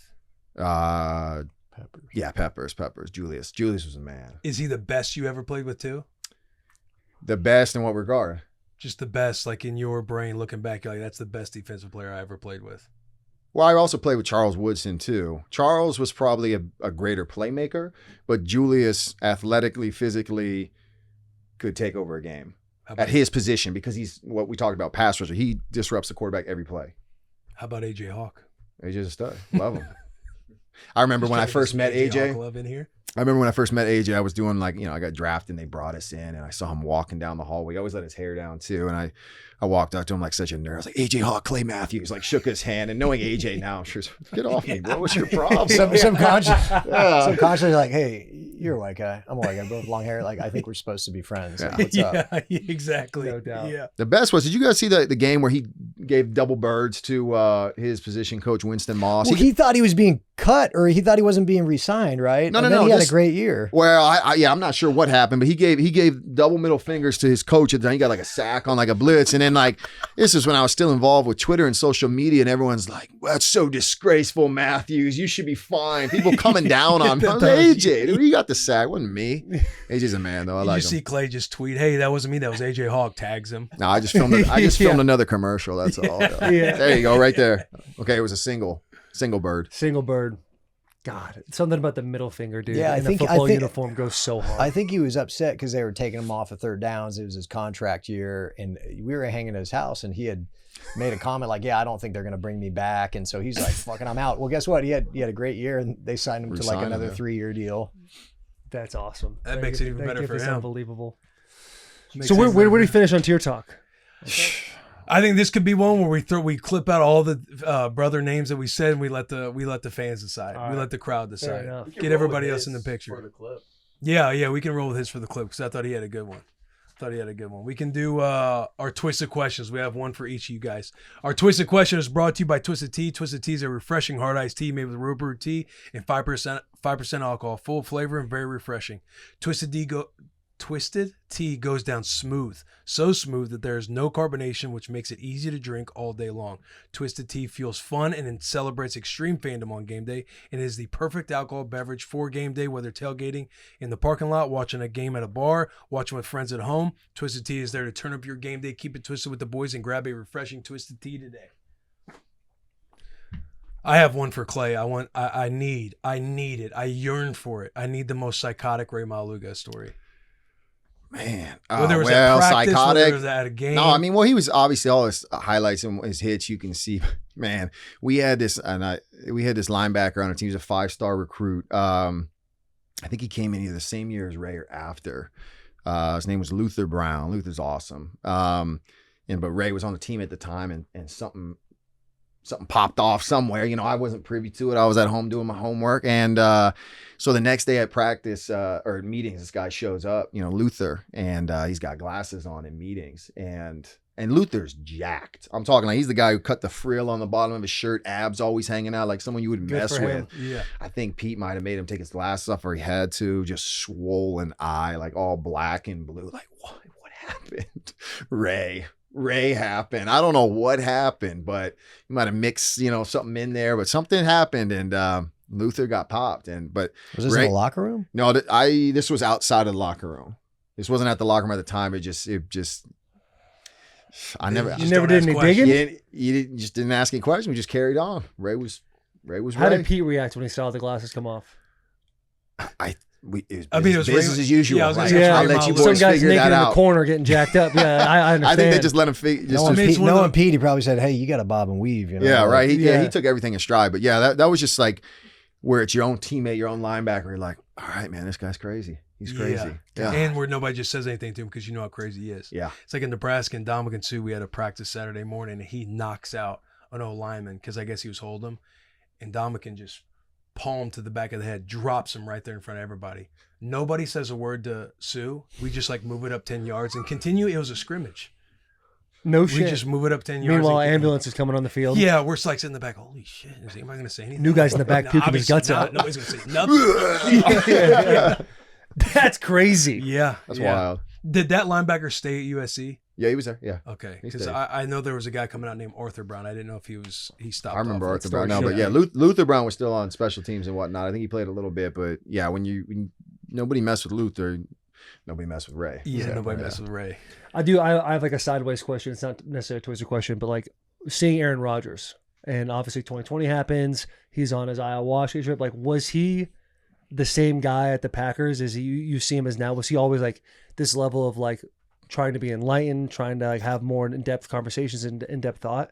Not as much as the time. I think he probably has embraced that more now than ever, probably around the COVID when it seemed like everybody was coming down on him. But he's always been, a free spirit, free thinker, never went along with the norm. It's just that because he was the franchise quarterback, you got to be the Drew Brees, the Peyton Mannings, like the rah-rah guy. And obviously Aaron kind of marches to the beat of his own drum. I've always said he's like Kobe Bryant. There's, whomever is the opposite of Kobe. Kobe was kind of like, he was just a killer, but he's not going to help anybody who doesn't seek help. He's not going to be that rah-rah guy. And so I've always equated that to him. He's like Kobe. Like if you come to me if you want help. That's why Devontae, Jordy, James Jones, these guys, these receivers who had so much success is because they bought in, they got close to him, and they were on the same page. So, man, I got nothing but love for Aaron, and hopefully I don't know if he's coming back next year or what. Right, but yeah, he's still figuring that out. yeah, it would.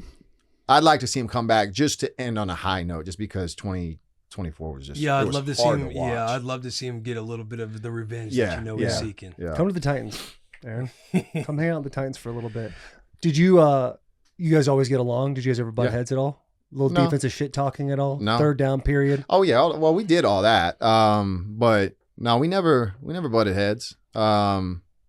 beat him in that basketball game. Oh He's still man, upset yeah. about Speaking of that Florida, Yeah. that Florida Pro It's coming Bowl, back now. Here we go. we played a 3-on-3. It was Kyle, my younger brother Casey, and me versus Aaron. I think one of his brothers and one of his buddies at the time. We played 3-on-3 down in Miami, wherever it was. Started getting real physical. Yeah, it got real. It got real physical, and we ended up winning. Well, Clay set a pick on one of his, so it was kind of like the Matthews brothers versus the Rodgers brothers. Now, the youngest is a Jordan. He wasn't there, but Luke, Aaron, and then they had a buddy who was filling in for Jordan. You knocked. I said you a gave nice him a screen. concussion. Yeah, on he got the a screen. concussion. It was a concussion. He got a concussion. I said a nice screen. He No, got a the concussion. kid was like 255, knocked out, like eyes put him open, down like for a second. like that grunt sound. Yeah. He finished the game, but it was a competitive game. Obviously, like even though he's a quarterback, Aaron's a freakish athlete. I guess especially earlier on in his career, he ran a lot more. But he's a great athlete. His brother's a great athlete. Obviously, we were doing okay, and it was like 2-11, but then like we got to 11, but you have to win by 2, and then they got to 12, and it was heated, and finally, we put him away with a little jump hook in the paint, and Aaron, he doesn't take losses very well, it turns out. So he grabbed the ball and like he kicked the ball. What's that son of a Like, bitch? It's still into the ocean, is still sailing, and walks off. And like, I don't think he's ever talked to me since. Yeah, you saw him in New York on the streets, but Yeah, you no, just no, gotta no, remind no, him. but like, But that's the competitor he is, though. I mean, like See- that was a fun anecdotal. so for me, I didn't have that career. So like beating Aaron in a game, like I'm gonna remember that. It's cool. Like I don't go around telling people the story, but like you asked. But Aaron, like he's got a million bigger moments in his head. He should be thinking about like when he won the MVP of the Super Bowl. But I know he knows that, and I know he holds on to it. You'll have that forever on And him. you'll always have his number. You'll always have his It's number on funny that too day. that I was like, "Hey, did you guys ever butt heads, anything like that?" And you did whisper like, "That was that pickup basketball." But well, part of it is like when I see Aaron, like it's cool. So like if we say this story, he's gonna be like, "Hey man, I remember that time you went on Bussin and you talk shit." Yeah, Oh yeah, he'll have it holstered. he literally, if he ever sees this clip, he'll have a basketball on him at all times. And if he Yeah. ever walks, Well, yeah, sees you, he'll he's just gonna- roll it to you and be like, "Let's go one on He's one." gonna hold against Clay for sure. But like You got him now. You got the Achilles, like you get less mobile. Yeah. You probably be able to handle him. respectfully, I had him back then too. Fucking Now he's really pissed. Where's Aaron? I love you, dog. Kyle, we have a harder twisted question for Oh, you. yeah? You have a business opportunity to buy and build a dream stadium for a destination bowl game outside of the U.S. Where are you building and why? We're talking college. Yeah.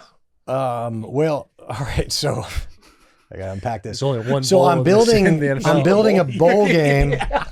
So hold What the on. hell, you two assholes? Look at you, fucking best friends over there. I tried to We just, talking college? What's the deal? I tried to just Well, be who real. else got like a destination bowl game? Who wrote this question? First off, there's the Bahamas They're Bowl. boys in the There's the bag. Bahamas Bowl. There's the Pinstripe Bowl that I Nebraska tried took to be home this year. respectful and just say, yeah, college. Yeah. Thank you. So I'll show. All You right. can tell he caught himself though. He's like, God damn it. Just a bunch of idiots on the Hey, bus. look at Cut your that couple, shit. All couple right. of best friends. Look at Mitch is already as red as his hoodie right now. He's We're terrified. good. Kyle talking circles around us. We talking college or No. football? This is such a lame question. That's why. All right? I'm not giving up. It's a lame question. Well, I saw go the same. ahead, I saw the Kyle, same question. I was like, what? I saw the same question. I was like, well, I don't really understand. All right, so look, I'll show you how I approach the question. So I go, okay, a bowl game, but I'm building a stadium for a bowl game. So what's the motivation of building a stadium for a bowl game? It's probably to turn a profit. So now I have to think about like, okay, what city has a built-in fan base that likes football outside the country? So I got to do my due diligence. The NFL's probably already done it, and they tend to pick London or Mexico City. So now I'm already narrowing on those two. Is it going to be London? Is it going to be Mexico City? Those are two of the biggest MSAs on the planet. They already have some built-in fan base because the NFL's been laying the groundwork. And then I would have to look at the economics. Like, am I going to own the stadium? What can I lease it in addition to the bowl game? Can I lease it out to others? And so, Hell yeah. and then I'm going to get to safety and security because people won't travel unless they feel safe, right? So I'm probably not being an expert because I've been to both those cities. I'm probably going to go London. Okay. I like the answer. I think you missed a key spot though. Cabo San Lucas. It's a genius destination spot. Not very far away. Everyone wants to vacation there. You're thinking about bowl games. You're going to get teams. Fans of those teams are going to want to travel to bowl games. Where you want to go? Yeah. Beach location. You want to do a little marlin fishing, then go catch the boys, put a couple points on the board? That's where you want to go right there. Head over to Mango Deck, see a wet t-shirt contest, push-up competition, have a little fun, then bing, bang, boom, you had a great time. I agree. I think I touched on that though. If it was just a bowl game, fine. But the economics of building a stadium is so expensive that you actually have to lease the stadium out all year round. This is why the Titans are getting rid of the outdoor stadium and putting it indoor. Because just leasing it in the summer to Taylor Swift and the Titans, You asked a question. it doesn't make money. So now, Body his ass, Kyle. how am I going to have an event in Cabo like 4 out of 7 days a week the way I could in a city the population of London or Mexico City, London being 15 million, Mexico City being 20 million. now. So Me and Clay are sitting there like, oh yeah, that sounds like a good I fun thought time. hurricane season was over. yeah, boom roasted, Yeah, London definitely is the move. right? I mean, I'd like to change my answer. doctor, shall we? Felt good about saying Cabo in the beginning. Oh too, man. I was fuck! like, What else do we Jesus, have, in a big- man? That's How it. are you guys as Little League youth coaches? Competitive? Yeah, No, you don't say. We're winners. we were hearing a couple Yeah, winners. stories. Yeah. So I'm coaching now. I coach the 8th grade team down the street, football. And I would say our kids are very disciplined, and they're running schemes that are probably more advanced than most 8th grade kids. Clay, you're a little younger. Yeah, our 5-year-old. How is he watching him as a head coach? Does he get after the parents? Does he get after the Well, hold on. referees? Kyle, Like, does hold on, Kyle? let me. All right, so my kids are I was older. asking Clay. Go ahead. Well, no, I got to serve it up because my kids are older, and it runs in the family. There's a hot bloodedness. Like I would argue we're not on the field. We're very quiet, very stoic, pretty reserved, like borderline social anxiety disorder. And so, but when you get on the field, it changes. And so, as a coach, he's come to some of my kids' games to support as a good uncle, and my brother Casey as well. And I get hot. I work the refs, right, and occasionally threaten the other coaches with violence. And so there's been a lot of judgment from him to me over the years. Like, dude, you're embarrassing. Like, ugh, I can't even go to the game. It's really embarrassing. Yeah. I And so- sat by him one time and I had to back up in the stands because I was embarrassed. Like What was he doing? The ref threatened to throw him out of a 3rd or 4th grade girls basketball Irrelevant. game, and I was like, it's like 12 to 10. And like, Irrelevant. one more outburst from you. I had to leave. I was working. That is 12 to 10. Go hard or go home. So anyway, a lot of judgment to where I'm like, you know what? I really got to look at myself. Like, I got to get better. I got to be a better person. Like, I have to not, get that fired up. And I'm like, yeah, he's right. Like, I got to grow up. And then this guy, I go to his kid, Colton, who's probably 4 at the time, his first game I'm there to support. And like, as soon as the game pops off, I see Clay start chirping at the other coaches, start getting real like aggravated, jerky motion, like kind of chippy. And I'm like, okay, I feel better about myself. Did that not happen? That didn't. I was very cool about it, but I did throw some sarcasm and some remarks, some passive remarks at him because he had a kindergarten team. We were playing with a pre-K, and he's blitzing every play. Like, Can't have that. have some Can't have that. sportsmanship. Yeah, yeah. I know your team's better. You're going to win, but have some sportsmanship. I'm about sportsmanship, and I didn't get that. Plays. Yeah. So what did we do the next year? We just ran the table and won the kindergarten championship. So There's no All we did. losses, just lessons. all right.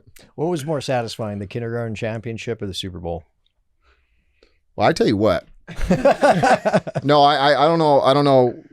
How old your guys' kids are, but I finally felt that feeling that I was missing from the football field when I got to coach my kids again.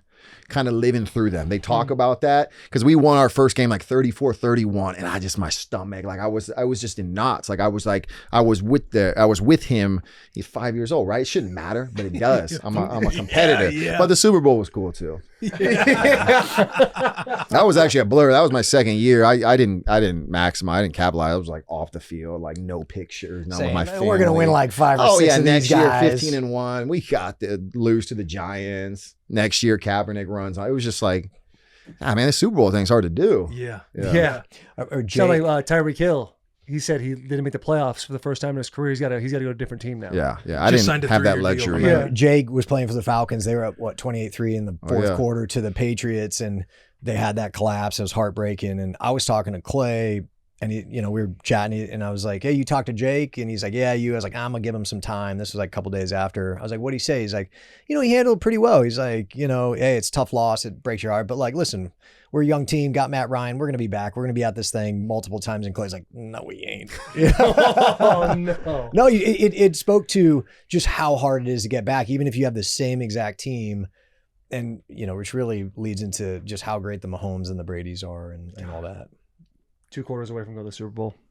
What game was that? 2019, we were Yeah. versus the Chiefs. Because you guys were Right. taking it to In the the first Chiefs. quarter. You Yeah. were taking And it we to beat him them. earlier that year too. Yeah. And then Mahomes, he and I have the same 40 time. He does like some little 40-yard scamper on 2 minutes. We can't Were you tackle playing him. linebacker at the time? What happened? We can't tackle. What's going on? And he just scored. We ended up going up at half. Never looked back. Mhm. Brutal. I hate him. Yeah. No, I'm just kidding. Since we have them on, should we do our pet peeves with them?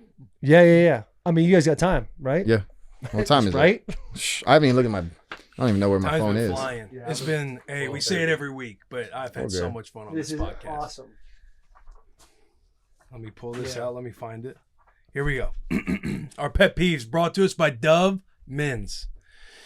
Why As you point to prepare me? to host game day celebrations, Smell what, nice. what are some Thanks. possible whole body odor related issues you may encounter that make you less confident in your hosting duties? Are you afraid to take off your shoes when you enter a friend's house? A little bit. Getting nervous your team is down at halftime? Tackle whole body odor with Dove Men Plus Care Whole Body Deo. This whole body deo defends still on. against all your odor zones from pits. Listen to this one, Kyle. To private parts to feet. And it's so long lasting with 72-hour odor protection. Find Dove Men Whole Body Deo at Walmart today. I'm sweating my ass off. I'm going to need some of this after. I'm a sweaty boy right now. This is ultimately just like a little complain session. Yeah. Like we talk about what a pet peeve of ours has been recently. One that's off the top of my head is my wife always tells me to turn off the light in the pantry, and it triggers me because it's like I'm gonna go back in there at some point and snack on something. Why do I have to turn the pantry light off every time? Nate Bargatze has an incredible bit. He's like, what are we we saving a nickel for, like, how much are we actually saving turning off lights in the house? You have a door on your pantry? Yeah. You can get one of those press button ones where you just open the door, it turns on and close it, and it'll turn it off. Holy shit. Look at that. Can I just vent right now to you, Yeah, my Clay? bad. Like, Sorry. God damn it. Sound like a woman. You're not looking for advice. You're just venting. All right. Find the solution, Will. Okay, yeah. It's a terrible pet peeve. All right, who's going to go next? I'll You have go. one? I'm scared. I'll go. I'm scared to go after what Clay just did to you. I got the opposite. I'll tell you my pet peeve in a second is my wife will leave the lights what I on. see. So instead of complaining, I just put in Lutron lights in the house and you could just swipe from an app off. So have your wife look into that. So I'll tell you my pet peeve. Dumbass. Kyle, just the entire pod. No. I'll tell you my pet peeve is political text messages. You guys get Ooh, oh, Lots. bro. so all right. So Buddy. I got put on the Republicans, the Democrats, the radical Bernies. Like, I'm getting 15 to 20 text messages a day from every political party. I got put on some list and I can't unsubscribe. It says, like, first of all, it says put stop to end to take yourself off. Then it's like, do you put just stop and then is the 2 in the end, or do I have to spell it out?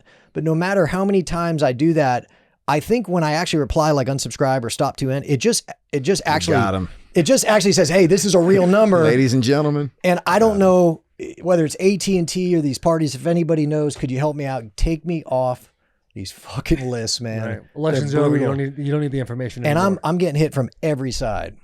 Yeah, mine's just toilet paper that's put on the roll upside down. I'm not a big fan of that. Like, political messages suck, but like, I hate when have it upside down because then you got to hold it and then rip it as opposed to just one quick swipe like that. It's very That's frustrating. facts. Touche. Yeah. That's facts. Yeah. It's really good. You know what? And now moving forward, I will notice this the rest of my life and be more aggravated. Yeah, you Yeah. should be. Thank you. Never want it dangling. My pet peeve is to my children who want to take every word literally. If I tell them, hey, please don't do this, and then they do the thing I tell them not to do, and then I explain to them conversation they have, they say they don't remember, but when I say the words that I said and I add or subtract one word, they'll actually be like, no, you said this too. That pisses me the fuck off. I do not like that. So kids, You're not gonna see this clip. Tell your kids to stop doing that. That's how my kids are. I'll be like, guys, it's 8 o'clock. It's time to go upstairs. Get ready for bed. I'll be like 7:50. Like, Dad, it's 7:58. We don't need to go up. I'm like, they're like Drax from Guardians of the Galaxy. Just like, How about nothing how gets about when over my you head. your kids remember every one time you commit to something, but they don't like. They're like, Dad, if I do this, I'll clean up my room. I'll do my homework. But they never remember that. But if one time you say, hey, if you do this, you can, play games or get a cookie. They're like, you said this. You said this. They memorize it, but they never remember what they said. And they're like, dude, my kids will be like, I'll tell my daughter, hey, make sure you do this today. And then at the end of the day, I'm like, hey, did you do this? Like, no, I forgot. I was like, you need to remember. And she's like, tell me how I remember. I don't fucking know. Yeah, Just do it. Just do it, bro. Yeah. Because I don't know. My daughter's But two. I asked you to do this, right? My daughter's two. She'll leverage the thing and then not follow up with the deal. Like I'll have her shake my hand. I'll be like, all right, this is a deal. You got to shake my hand. She'll shake my hand. I might give her a piece of a cookie to finish her dinner. Then she won't finish the dinner. Yeah, because they're emotional. Then it's chaos. Yeah, they're emotional terrorists. Yeah. You gotta hold that cookie over their head till the dinner's No gone. question. That's what you gotta do. No question. Dude. Now I said it, I'll just set it far enough away to where she can't get it. She can see it and be like, you will get this cookie, but you've got to eat 5 more bites Sounds of that like chicken. you're training a dog. Another one. Yeah. Another one, dude, is we will, like every night before bed, it's like, hey, 5 minutes before bedtime, I have to give them the notice that in 5 minutes we will be going to sleep. Yep. But once that 5 minutes is up, they also have like a routine of like having a nighttime snack or having this.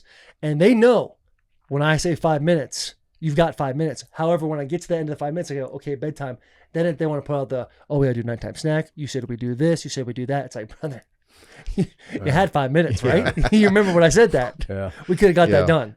And they don't. And then I end up bending the knee. Yeah. But what are the 2 times of the day where kids are the most difficult? It's like waking them up and putting them to bed. Like when you work, that's what you got. Like I see them in the morning, I see them at night. And like those are the 2 most aggravating times. On the weekend, I'm like, man, who are these kids? They're so pleasant. They're so nice. But like during the week, I'm like, God damn it, this is frustrating. Getting them to bed is It's brutal. It's a war of attrition. like, Rue, you either take that dress off or daddy's going to have to take that dress off. And I promise you right now, you're going to be very frustrated. I know you've learned the word frustrated. You'll be very frustrated and sad and mad if dad has got to walk over there. Let me give you some elder advice. When you get to 4 kids, you let them sleep in that dress. You're like, nah, yeah, whatever you want. Yeah. Like you realize you don't have unlimited energy and there's only so many battles. And like, I got to win the toothbrush battle.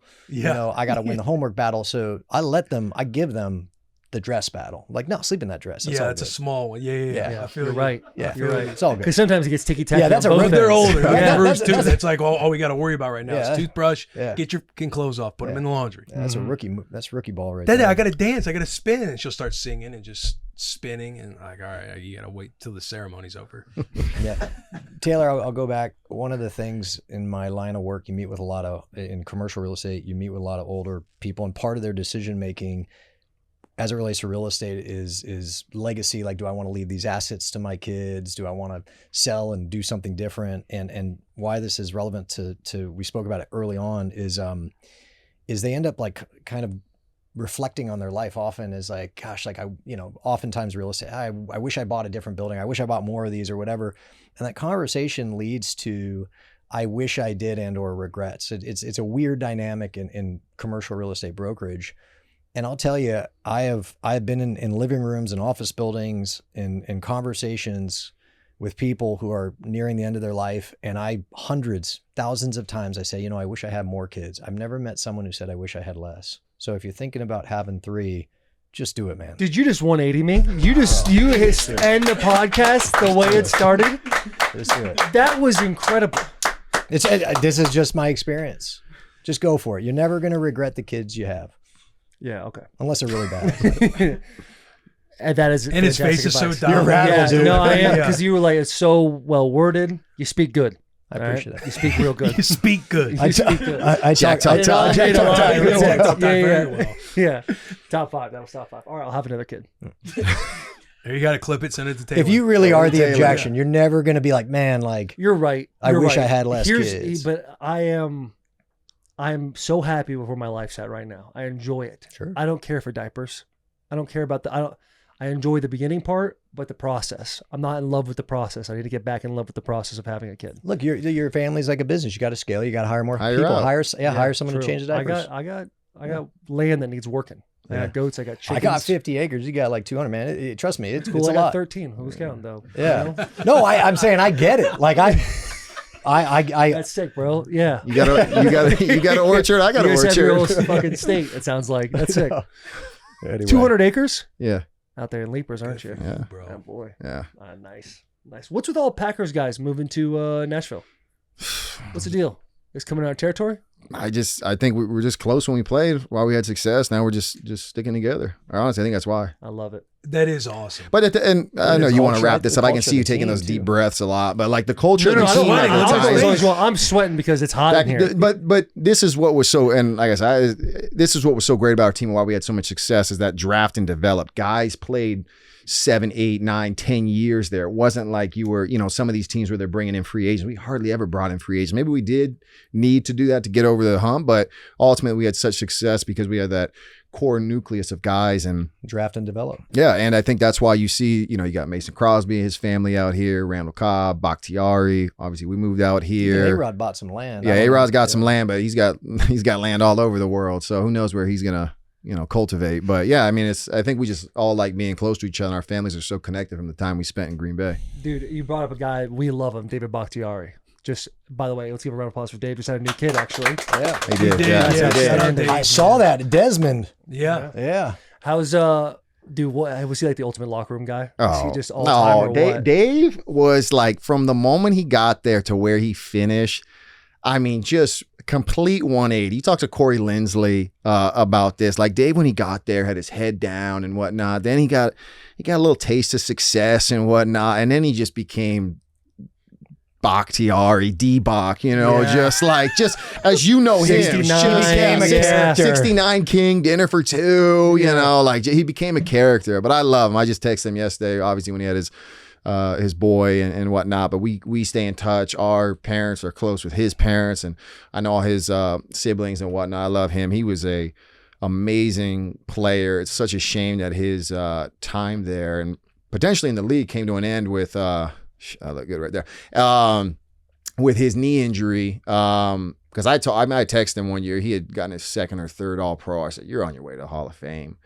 And but listen, that's a separate conversation about financial security and getting your money, and fans don't agree with that. But he's a stud. Loved him, still love him, but he's ridiculous. I remember we had him at my house before the draft. He was coming out of Colorado, and he wasn't a big. It's not a recruit, a big prospect in terms of like a first round guy. And we had him down. You guys came down the beach, and I was just chatting with him. I was like, "Hey, what are you thinking? Like, how's it going?" He's like, "I'm just really eager to get an opportunity. I hope to get drafted mid round. Like, make a team and prove to myself. Like, it wasn't a first round pick where it's like if you're not going number 6, you're pissed, right?" And incredible career. But I got to spend more time with his brother Eric. You guys hung out with Eric? I think We've been around him. Oh once, no, yeah. then you Eric's ain't hung wild. out with Eric. That's a different level of energy. Yeah. Like just get Eye ready. contact, Yeah, like just uninterrupted out- eye out of- contact, yeah. like Yeah, moving around so, and yeah. all. His Yeah. dad Carl, Crazy holy Carl, smokes, dude. crazy Yeah, been around Carl, him. Crazy yeah, Carl. Dude, Dave is so awesome. Yeah. And Yeah, he's Frankie great. too. yeah. Frankie Cool. is all time. She can get after it now. Yeah. She is fun. Bach, look at him. Baby facial face. hair. Yeah, baby face. That was fun. What how did that come about? They saw you So singing karaoke night? Josh Sitton and TJ Lang and obviously David were huge Pitch Perfect fans, and I have to admit I hadn't watched it at the time, or maybe I had, but just just logged it away. And so they were always reaching out. They were DMing the actors in it and the director. I'm forgetting their names right That was now. just to try and go on a date or something. Possibly, but so no, I think one of them had said like, "Hey, if you ever need, what do they call it? The background people," and so.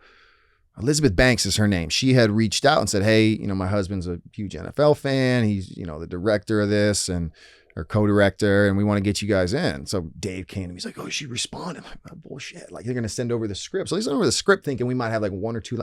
It was like 4 to 6 pages of like lines, dances, choreography and whatnot. So I think we went down to Baton Rouge or one of these Louisiana cities and filmed it over like 2 or 3 days. And I'm telling you, it was so nerve wracking just doing, because it's so out of our element. You know, we play with a helmet on and you're one of a team, but you know, having to dance, we really had to embrace it. You did a great job. I swear, like more people know you from that than the yeah. Well, nowadays NFL. it used to be football. Now there's like pitch perfect. I'm like, I'll take it. I'll tell you, like There he Clay is. had gotten big. You know, he was all, especially in the NFL. But when he did, I was like, God damn, that guy looks big. Like I was like, I need to go do some curls. So I was like doing curls, eating a cheeseburger. When like, you go into wardrobe, did you make the decision to cut your sleeves off? Yeah, that was me. That was So they had me in fact, I got a lot. By the way, what the right? fuck is Like that? Congratulations. Now, man. question: Did That's nuts. You got to Bro, frame that. that's like June, July, like Yeah, you know. prime. did they spray paint that? And you know, Yeah, you, so- you no, know, you had a but- couple of push-ups before but that I- too. Come on. Absolutely. Yeah. So I looked at the script and they had me in there and I go, well, what if we cut off my sleeves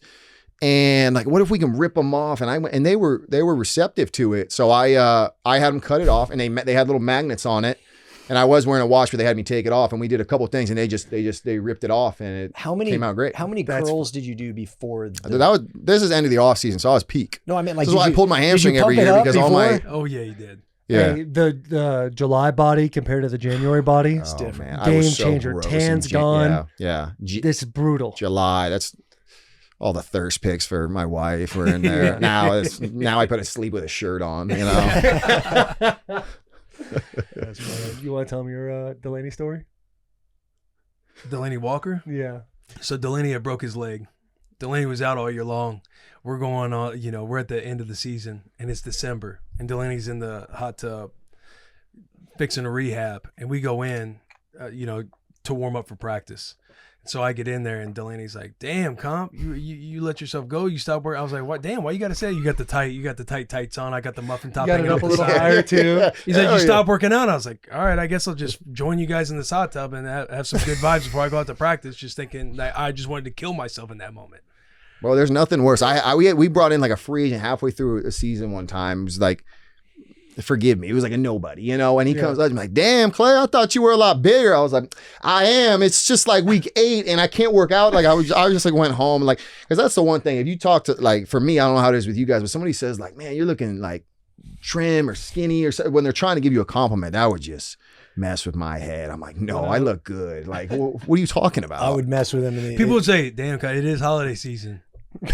I'd mess with him in the offseason. Like if somehow we were, you know, just butting heads, I'd be like, "Hey man, you looking good? Like you cutting weight? Like you're looking real thin and like wiry." He's I like, get me. what do you mean? Thin What do you and mean? wiry. I'm like, you know, I wish I had thin and wiry. Oh shit. Kyle. Oh shit, yeah. Kyle's got it. He's prepped. Have you ever been hearing him talk? Yeah.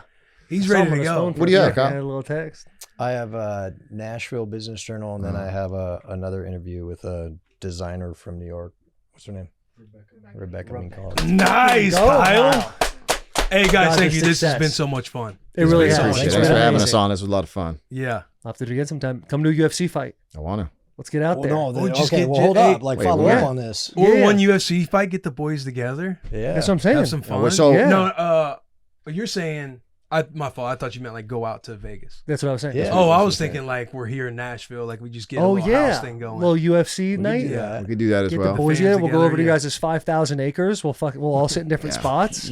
We'll take our shirts off. Starlink. We'll watch Well, in take different our areas. shirts off. Matt start needs doing these war space, so chants. we'll all have our own couch because this is like super close. For Yeah, us. this bus a Yeah. little tight. We got some bigger ones. We'll figure it all Okay, out. good. Yeah. That'd be fun. All right, boys. Hey, big hugs, tiny kisses, subscribe. Make sure you are leaving comments. See ya. Hey, that was fun. That was awesome. That was awesome. You guys were great.